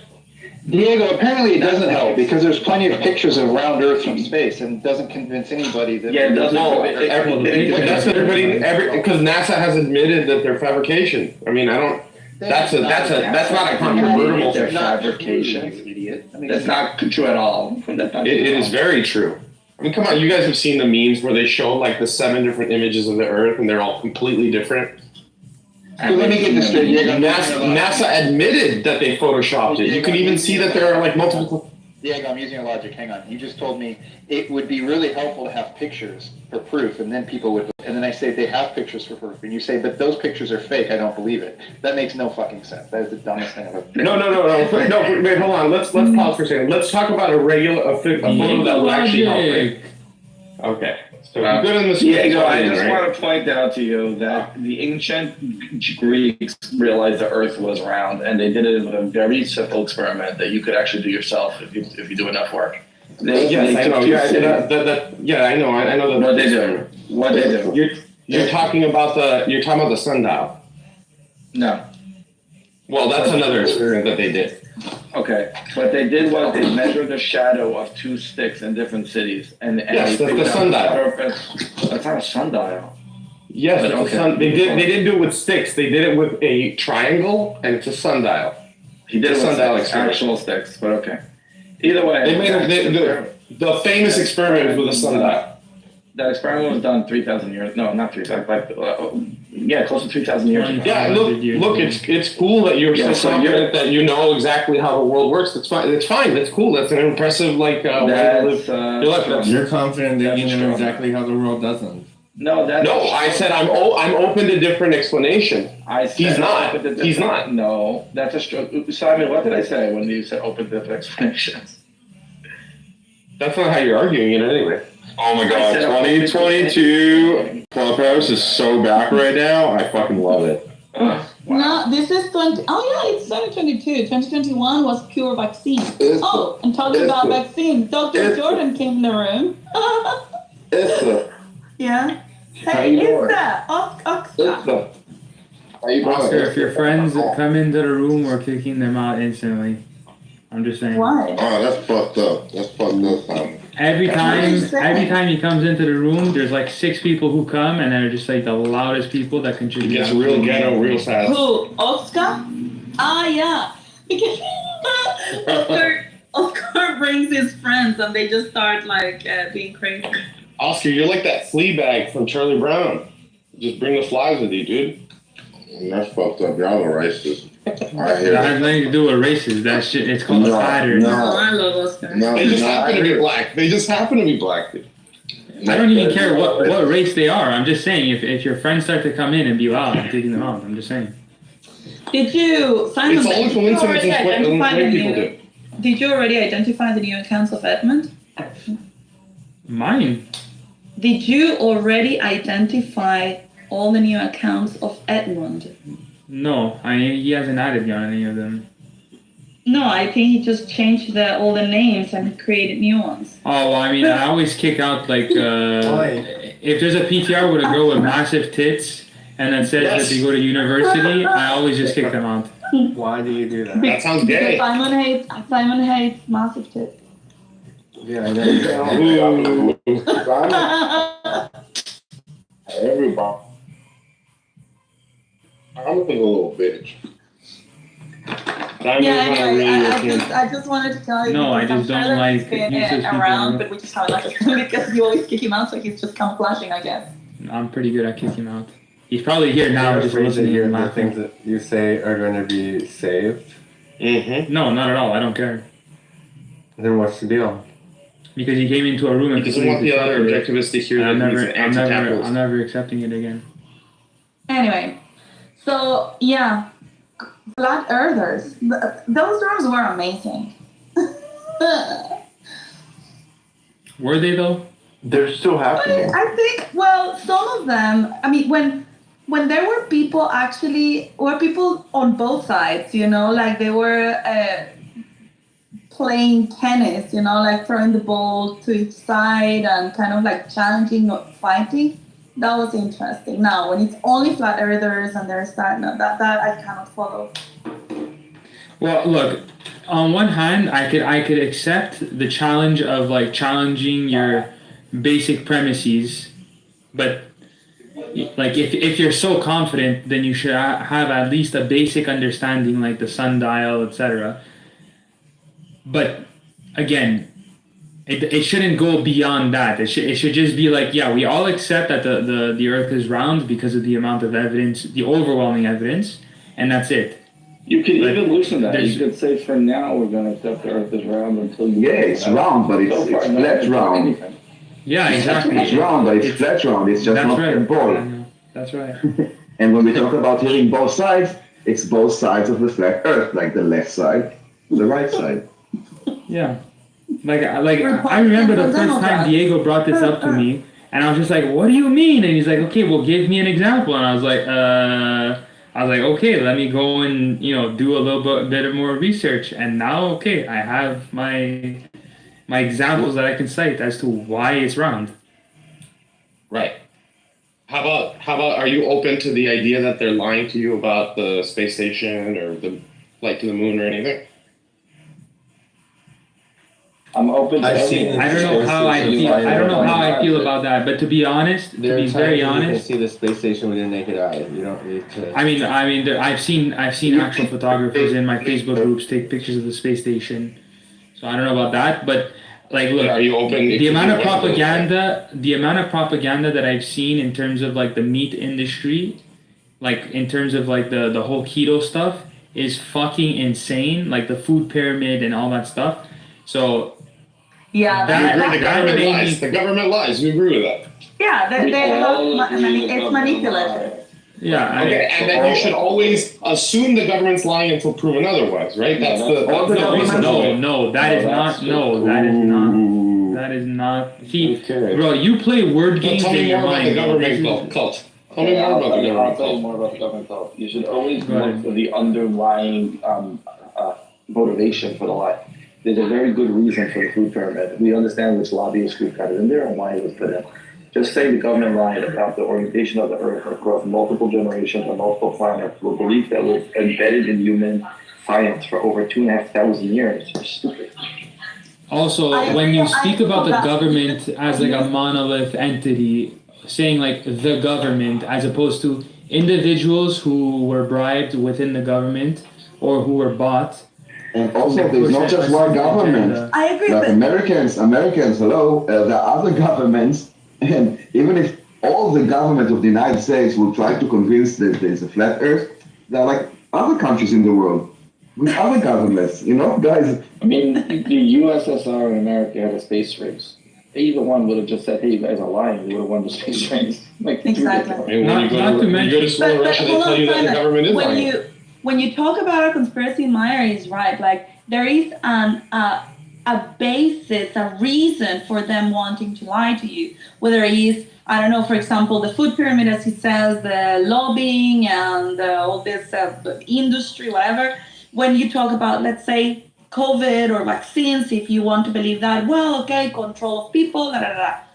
Now, when you are talking about flat Earth, what are they gaining? Like, how are they profiting with this? What are they gaining? And why would we even care that the Earth is flat or round? Like, I think that if it flat, and today it was revealed to the world, everybody would be talking about it for 2 days. And the weekend, and then on Monday, everybody goes to work again. You take the same car again. You take your flights. Your life has changed nothing. Not But like it's also, Gaza. what do they gain? Not Gaza. Can I answer this? Gaza? Hey, I didn't change the subject. How much you change? It's like a lot of allocated money, basically. So like the money that goes into science, into furthering all this stuff, like that's a waste. You're living in a completely different society. How much money goes? How much money goes to flat Earth? Trillions. No. Okay, so that's okay. You can use this money to clean the beaches, for example, or make sure that the forests are like kept intact. Things like that. Forests are kept intact. What do you mean? Well, There's more trees today than there were. There's more trees today than there ever was on Earth. Forest. I don't know That's one forest. Simon, but that's a weird way. I don't know. That's one forest. Wait, to add on to what Iso said, it's not just that there has to be a motivation behind the conspiracy theory. You have to look at other people's motivations. We have a couple of adversaries in this world against the United States, and that's good that there's not just one. If China, Russia, Iran would come out with images and show that America is lying, that would be an extreme embarrassment and a great move for them to do. So there's high motivation. If one university would come out and be able to show that NASA did this and we can use the money to clean the beaches, they would jump on that really fast. The cosmonauts did that. The reason they didn't send anybody to the moon was because of the Van Allen belt. No, Hold on, can somebody please bring up L? That's not true. The reason why where's L? L down there. It's just like I invited her. I just invited The reason why the cosmonauts didn't go to the moon was because, now I forgot his name, he died about 2 years before. The way the Russians had their socialist government and communism, they concentrated everything into one place, and after he died, they weren't able to go to the moon. The United States didn't know that. If the United States would know that, we probably would have spent so much money trying to win the race. The race. That's why the moon landing fake makes no sense. The U.S. did not know that Russia wasn't right behind them. America thought Russia would land on the moon the next day and see the flag. So that is not why they did it, because of Van Allen belt. If we hadn't gone to the moon, Russia would have ratted us out. Russia would rat us out, and Russia would have gone to the moon. Russia, due to their poor government, couldn't make it to the moon. And the Van Allen belt has been proven over and over. Radiation is extremely deadly at low interval if you're there for a long time. The astronauts went straight to that Van Allen belt. They got hit with a bunch of radiation, but it was for a very short amount of time, and they survived. That's not, we knew about it, they went through it, it's not surprising. As long as you go straight through it and don't stop, you'll be fine. And by the way, Japan and China both have photographs that they've supplied of their own satellites around the moon of our landing site that shows our lander base still there. So there's other countries that have provided proof with photographs. There's a mirror that we still use. There's a mirror that we left on the moon that we still use. Of course, but nobody's going to believe that if they don't believe it already. What I'm saying is, other countries, if you believe that the U.S. lies, and then why would other countries provide that we were there? It makes fucking sense. Well, James is going to go to the moon eventually and work from the SpaceX platform or build a SpaceX platform over there, right, James? That's correct. There you go. He can tell you the Earth is not flat, right, James? I can. There was the obelisk experiment that was mentioned earlier as a good example of Okay. You're raising your hand? I have a bone to He pick didn't with call it you. a stick. He called it an obelisk to make Hold it on. esoteric. Diego, I couldn't hear that. Hold on. I have a bone to pick with you when there's a moment. Go for it. You called me a communist the other day. Are you talking to me? To me or to... No, Ita. You called me your favorite communist. Oh. Oh, yeah, you're my favorite communist. I'm not a communist. And Simon's my It's just favorite. my way. But this is why you were the favorite. Hold on. Why do you It's just, Why do you think I'm a communist? It's just my way of calling you a lefty. You're just not a capitalist. I'm a lefty. Yeah, he's a lefty. So he's, I'm a half a capitalist. There's good things about capitalism. I'll certainly I not. still No, it's only trying to good. figure out how is it that you are that lefty, because when we talk about economics, I tend to agree with everything that you say. And so I've been trying to figure out kind of like what is it? All those that lead him away from Let me ask you a question. capitalism. Does he believe that the government should run courts like Simon? Ask me. Oh dear, that's too complicated. Ask me. I'm sitting That right is here. insane. What is That is an insane Financial statement that you rules rationalized. with No, relevance to the but courts. this is called rationalism, Diego. Go read into the epistemology of rationalism. You're playing word games to justify positions. That's all you're doing. That's all you're doing. Okay. Okay, you don't have a sound political view. It's anarcho-capitalism is not a real view. I mean, Issa, I was raised. Contradiction. Issa, I was raised by people who marched against the Vietnam War and were part of Cultural Revolution in the '60s, and lifelong Democrats. That's the house I was raised in, and I'm very committed to. I don't know anything about economics really. I think most of my leftism comes on social issues, and that's sort of where. That's where I kind of. Yeah, it's your moral. Can you give us an example of a Yeah, social issue that's what I have leftist? sensed. Like more, like for example, when it comes to the equality and all of this kind of stuff, is something that you speak of all the time. Which quality? Equality and equity. Oh, so it was interesting. Yeah, it was interesting. The other day there was a thread of a conversation, I think with you, that was about you're talking about objectivism and Ayn Rand, and the highest moral good is, self-preservation and all of that. And I was no question. right. And I was thinking to myself that, there's some truth in that, and I can that resonates in part. And I think well-being is actually the highest moral good. Not like self-preservation. self-well-being. Collective well-being. Collective well-being. Collective well-being. I would prioritize collective well-being. But the thing is that when, and that's where we would disagree. What? Somebody said. I think communism is about collective well-being. Simon, you argue the same thing. You said courts are there to preserve the collective well-being, property rights.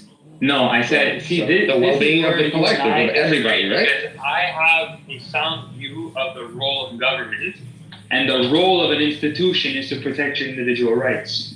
Now, how that manifests is that All individual rights? one of those legitimate roles is to have a court. Now, you're just playing word games and saying capitalism is this, and because there is a market that we can fulfill with this service, this fits into capitalism. Yeah, but that doesn't fit in an objective society where the role of government is to protect individual rights. Now, okay, anyways, I'm not gonna take up the stage. Okay, so Issa, I have a complaint against you. You're not a boomer. You cannot use communism as the insulting substance. What should I say? She bumps the room all the time. Isn't she a boomer? What should I say? Leftists or progressives, but calling Hillary Clinton a socialist is such a boomer thing to do. I She's know, not a but the socialist. thing is that I'm also a classical liberal. I don't believe in this libertarianism thing. Just be a millennial and call her a Satanist. Oh my god, what the fuck? I mean, she is. Yeah, I think this idea. I think it has to be both, right? I think we obviously have to protect individual rights, and we obviously have to create a society in which most of the people, the broadest amount of people, are going to be able to take advantage of their protection of individual liberties, not only for their own good, but that there'll be communal good and societal good. So I always think that the individual and the collective aren't. Do you not agree with that statement? One second.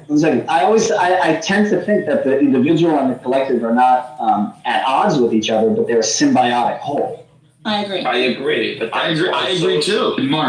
So did Marx. That's no. What Marx claimed was we do social engineering to make the work for the whole. What I am saying, I don't think what you're saying, is if you give each person individual rights and everyone acts within the law, but selfishly, that is the best way for society. It's a very different. I mean, Marx literally like the people are just an extension of the state. Well, but Marx also wanted to create a new socialist man, so he didn't want people as you know them. He wanted a new type of person, like a North Korean. And I'm saying the exact opposite. I'm saying that if you protect each individual's rights, and that's all the government does, then each person acting selfishly will make a better society. Yeah, like every person's interest shouldn't coincide with other people's if it's a rational end. And if it does, then you have an objective mechanism to arbit that dispute. That's it. That's why you want a government. It's in your interest. That's why you don't want a government. Diego doesn't have interests, so you just, No, because I have interests, I definitely don't want the bureaucracy of a government. That because I have interests, because I'm selfish. It's actually the other way around. No, I mean, it's a trade. It's a trade, right? It's a trade. It's a trade. Well, no. In capitalism, it's a trade-off. I had just said 5 words, and so you don't know exactly what I was going to say. No, when you say trade-off, that's a part where I have a say in it. If I can't trade it off, then it's not capitalism; it's socialism. That's the whole point. Right. So that's how I know. So clearly you weren't ready to listen to the point I was going to make because you don't even get such a bad opening. Learn how to open. Don't be such a moron. Don't be such a moron. I mean, I get it. It's live performance, so it's difficult. No, it's unlikely, but you might learn something if you let someone finish their share. All I'm saying is that, right, that the relationship between people and their government, right, is a trading, right? It always is. Protection of something versus benefit. And that's always what it is. You always give something up, even in the most objectivist society. You're not fully free. It's not like there's no limits, right? There is still a limit. So my argument here is that the idea of total full autonomy versus total collectivist identity and an only social engineered way to set up the society, that's a false dichotomy, right? Humans need, it's biologically, evolutionarily, right? We need organizing social structures. And so the freedom and liberty parts of that are always going to rub up against our evolutionary tendencies. That's all good. You know, you're making a great point with colloquialisms. Now say it like in a scientific manner.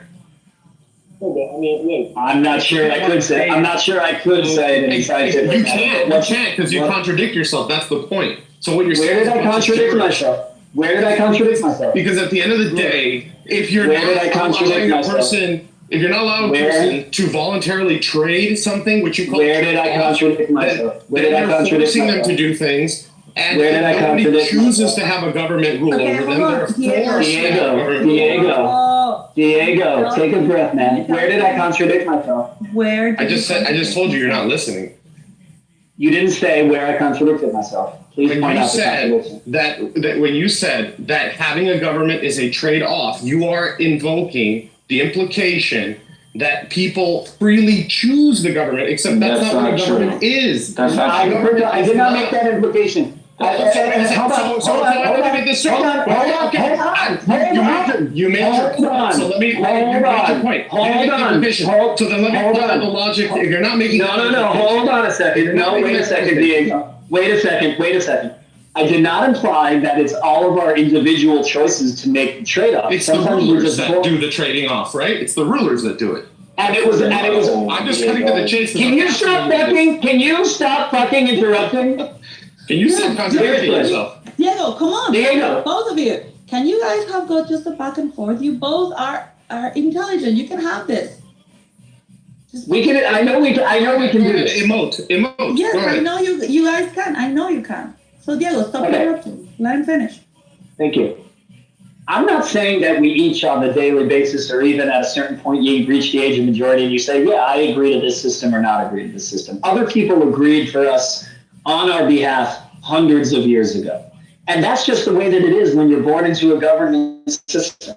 When you're born into a place that has government, there are rules from the second that there are relationships set up from the second you are born. The social contract, my understanding of it is not that in some kind of, over the passage of time, people get to, make their decision about whether they want to adhere to the social contract or not. And that's when that happens, you have what's called revolution, right? So I just don't understand what your critique of me is by my pointing out that relationships between government and the governed is always a trade, Regardless of whether you acceded to the trade, it's always a trade. All right, you said you don't. He said he doesn't understand, so now I'm going to address it. I wrote it in the chat. Number one, you said others decided for us. Okay? So when you say that I decide or you decide, you are not being reasonable or saying something that is true based on your own premise. You said others decide for us. I wrote it down. And you also said the social contract, where you say we're bound to a contract that we didn't sign or agree to. I wrote it down too. Right there, it's in the chat. I'm glad you wrote it down. But these are all just the way it is. Diego. I'm not saying you're wrong. I'm not saying you're wrong. I'm saying Diego. I'm not saying that you're wrong that people decide for us. I'm saying that when you say syntactically, that we decide, you're not talking in a coherent manner. I see. Okay. I understand your point. Wait. Can we go back? Can I just wait a second? But you said that I could identify this from like 1 second. It didn't take me 2 minutes. Fine. Just shut the fuck up, you piece of shit. Okay, shut up. Spend more spittle. Go ahead. Come on, Diego. God damn it. You're a very emotional person, Caleb. Oh my God, Diego, it's a problem that you have. Okay, both of you stop. Diego, you pointed out something, but it was... No, Mayor, let me keep going. Please. I want to center the conversation. It was completely irrelevant to the share, because whether it's a trade-off like in nature, there are trade-offs, or whether the trade-off was agreed upon, or whether the trade-off was agreed upon by our ancestors, is irrelevant to the share. The share was, which is flawed, and I can tell you why it's flawed, was that there's always a trade-off between regulations and freedom. However that evolved, it's irrelevant. So the path that you wrote down had nothing to do with anything. Okay, but Caleb understood his point, so he wants to address it. So now I understand you have a problem with the grammar that I used. Okay, so let me try to adjust. Okay, let me try. So that's a very Your sophisticated grammar way. was fine.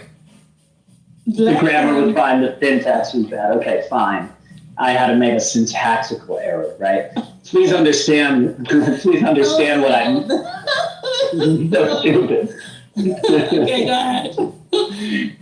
Please understand what I meant, and what Mayor said is correct, right? It wasn't relevant to what we were talking about, but the tension inherent in individual rights and collective rights, right? Or the individual and the collective are just going to be inherent in any kind of civil human society. That's just the way that it is. And the way that you negotiate that is you trade rights for security or other kinds of benefits. That's just how that works. Okay, so let me ask you. Let me see if I understand your point. Let me understand. Let me see if I understand your point. Suppose I want to express you want to have regulations or whatever you have. In what sense do I trade off? Like, what exactly am I obligated to do? Stop Or saying can I choose to do something? That's syntactical error. There's a macro tension. Yeah, there's just a natural tension between individuals. Right? We don't live as hermits, right? And because humanity doesn't live as hermits, we have to navigate and negotiate all of our relationships with other people that we are evolutionarily predisposed to live as, right? We are evolutionarily need collectives, right? So the question is now that we're in a modern, postmodern state, right, of affairs, where we have this thing called individual liberties, how do we navigate and negotiate that up against our evolutionary needs, right? And coding that says we need each other to thrive. I guess the government will decide. Okay, we have. No, the government is one. The government is one. Right. So the government is one strategy to try to navigate that tension. Not the only one. It may not even be the best one. But it's certainly Right, that's one why of your the parents protested, right? Because they thought the protest would bring about a change, right? Well, that's yeah, they protested because they didn't want their friends to be dying in a war. Yeah. There you go. Okay, can we just have a room not to but like soon on what the right is because No. we're just gonna be talking past each other. This guy thinks that in the future we can have individual rights as swim Hi, Alan. This is the non. Yes, Alan. Yeah, let me make this simple. Humans are cooperative, they are not collective. And they are best suited to negotiate that cooperation amongst themselves. Now, we have codified some of those collaborations into law, but the best thing a government can do is stay the hell out of the way of humans cooperating with each other. Elected is always authoritarian. It always ends up as authoritarian and has always ended up with the murder of millions of people. How many See, Alan gets it. countries? Yeah. Can I ask you a question now? I have a question for you. Well, Do you suppose that this has something to do with size? I just had a question. It has. Do you suppose that? Because it strikes me that right on the local level, dealing with smaller amounts of. When you're dealing with smaller amounts of people, the idea of not having interference makes more sense because people will be able to make decisions in their own local context, which is much more right. So the people in Nebraska don't have to worry about the people in New York, right? So I get that. So is one of the problems one of size? No. These are just too big and unruly to manage. No, it's not size. Well. I was asking Alan. Yes, I get you. I understand. You get my point? Yes, and the point is that as we have seen, the larger bureaucracies get, the less efficient they get, and the more problematical they get. That would be my answer to that. So again, it still boils down to we need to keep the government out of the way of people's collaboration. It's when it gets, and I can concede the point that there is some wiggle room there. With how much are we going to regulate And when does this regulation go too far? Alan, what is regulation justified? Because we need foundational rules, or the wiggle room, forever. You need a principle. Right, foundational principle. When is it okay for the government to interfere? Yes, I agree. And yes, because without rules, then it becomes chaos. That's Great, true. so what are the rules in your paragraph? In what are my rules? Well, that might be a longer discussion, but I would say. Okay, I can make it really, really quick. The government protects rights, doesn't give benefits to anybody, ever, no matter how big one. So that's why what Khalid is saying, I disagree with. It doesn't matter how big the government is, and it doesn't matter intention, it matters what the government's role is. The government's role is to protect your inalienable rights. That's it. Yes. Once the government starts social engineering and starts picking up group for any reason, it has stepped outside of its bounds, and there's no limiting principle. Yes, I agree with you. And remember, the United States, I don't care, excuse me if I don't get the wording right, but the point of the United States is to ensure the rights that are given by our Creator. I forget the exact wording. Inalienable rights bestowed upon us by our Creator. Thank you very much. That's the point. And endowed. Yep, and that now Correct, I may be wrong, but I read somewhere that all other governments, it's the government that gives you the right. Correct. Within whatever country. In our Constitution, it's the idea that our rights are coming from a power or something above. I don't know if it's all other. I wouldn't want to say that, but it definitely was a break from monarchy, and it's definitely innovative in its time. Yeah. Now, I would like to try to give it a shot with Caleb. Well, not with you, but like to what you're talking about. I'm married, but you can try to shoot your shots. Okay, so I agree with you 100% that the collective, let's say, it's not detached from the individual. We need collaboration and we need cooperation in order to work in a society. I 100% agree with you on that. Now, when you think about it, the essence of each of them, so you have individualism and you have collectivism. Individualism puts the individual at the center of it. And what that means is that the individual is able to choose what he wants to do, but also is obliged to be responsible for the consequences of his choices, right? So when you allow that to happen, you automatically are fostering that collaboration, because Isa cannot live just as Isa, isolated from everyone else. But if I know I am on my own and the government is not coming to cover for my mistakes or my choices or whatever, I will choose to cooperate with my neighbors, with my family. I will ensure that I build a strong supporting system. It will create a community because I will need them because I don't have the government. I will make sure that I get married, that I have children, that I am close to my dad and my mom and my sisters, that my neighbors are keeping an eye on my apartment.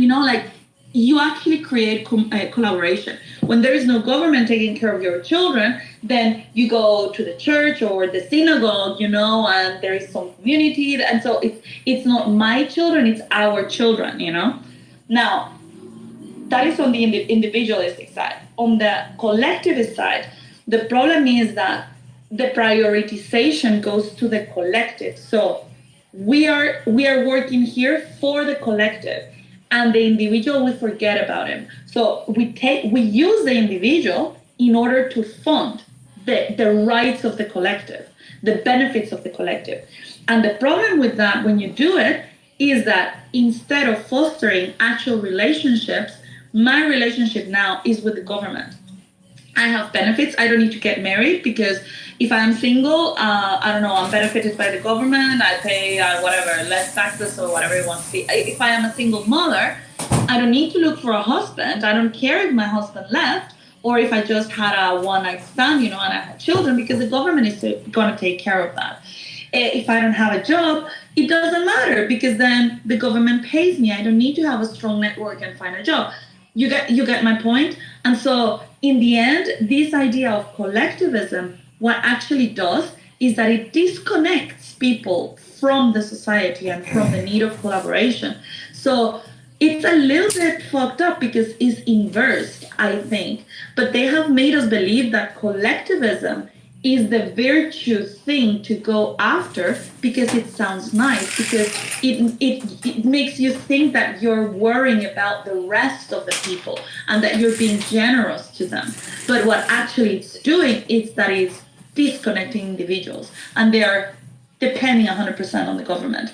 And you see that these people don't have strong ties to their families, or they're worried more about the war of justice than the actual collective.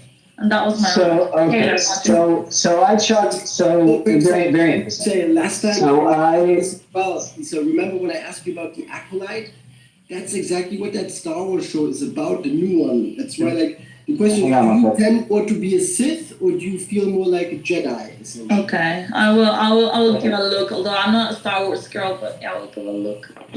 So here's what I would say to that. I think in America for sure, I think that the pendulum has swung too far to government involvement. Though I do think the government can be a force of good, definitely for protecting individual rights and the kinds of foundational regulations that Mayor was talking about. What I think it comes down to really is when you talk about in the individualistic setup, what I don't see happening that I would see as a prerequisite for having that be successful is a good civic education, which I think we just don't have.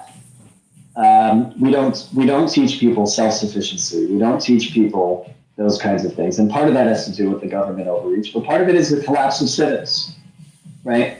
And I think I could get behind a social setup where people understood that they both have responsibilities, perhaps, primarily to themselves and their families, but also to others.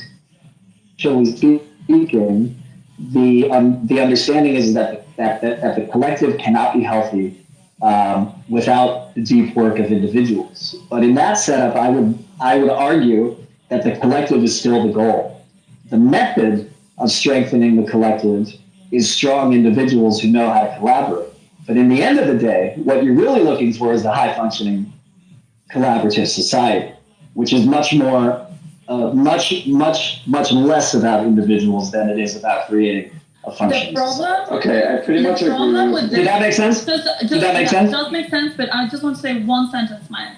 The problem with what you're saying is that your model actually creates weaker individuals. My model creates stronger individuals. And so the solution of finding to make these people stronger is not to keep giving them everything, but actually. It wasn't my argument that it makes weaker individuals. I think either one. No, it's not your argument. No.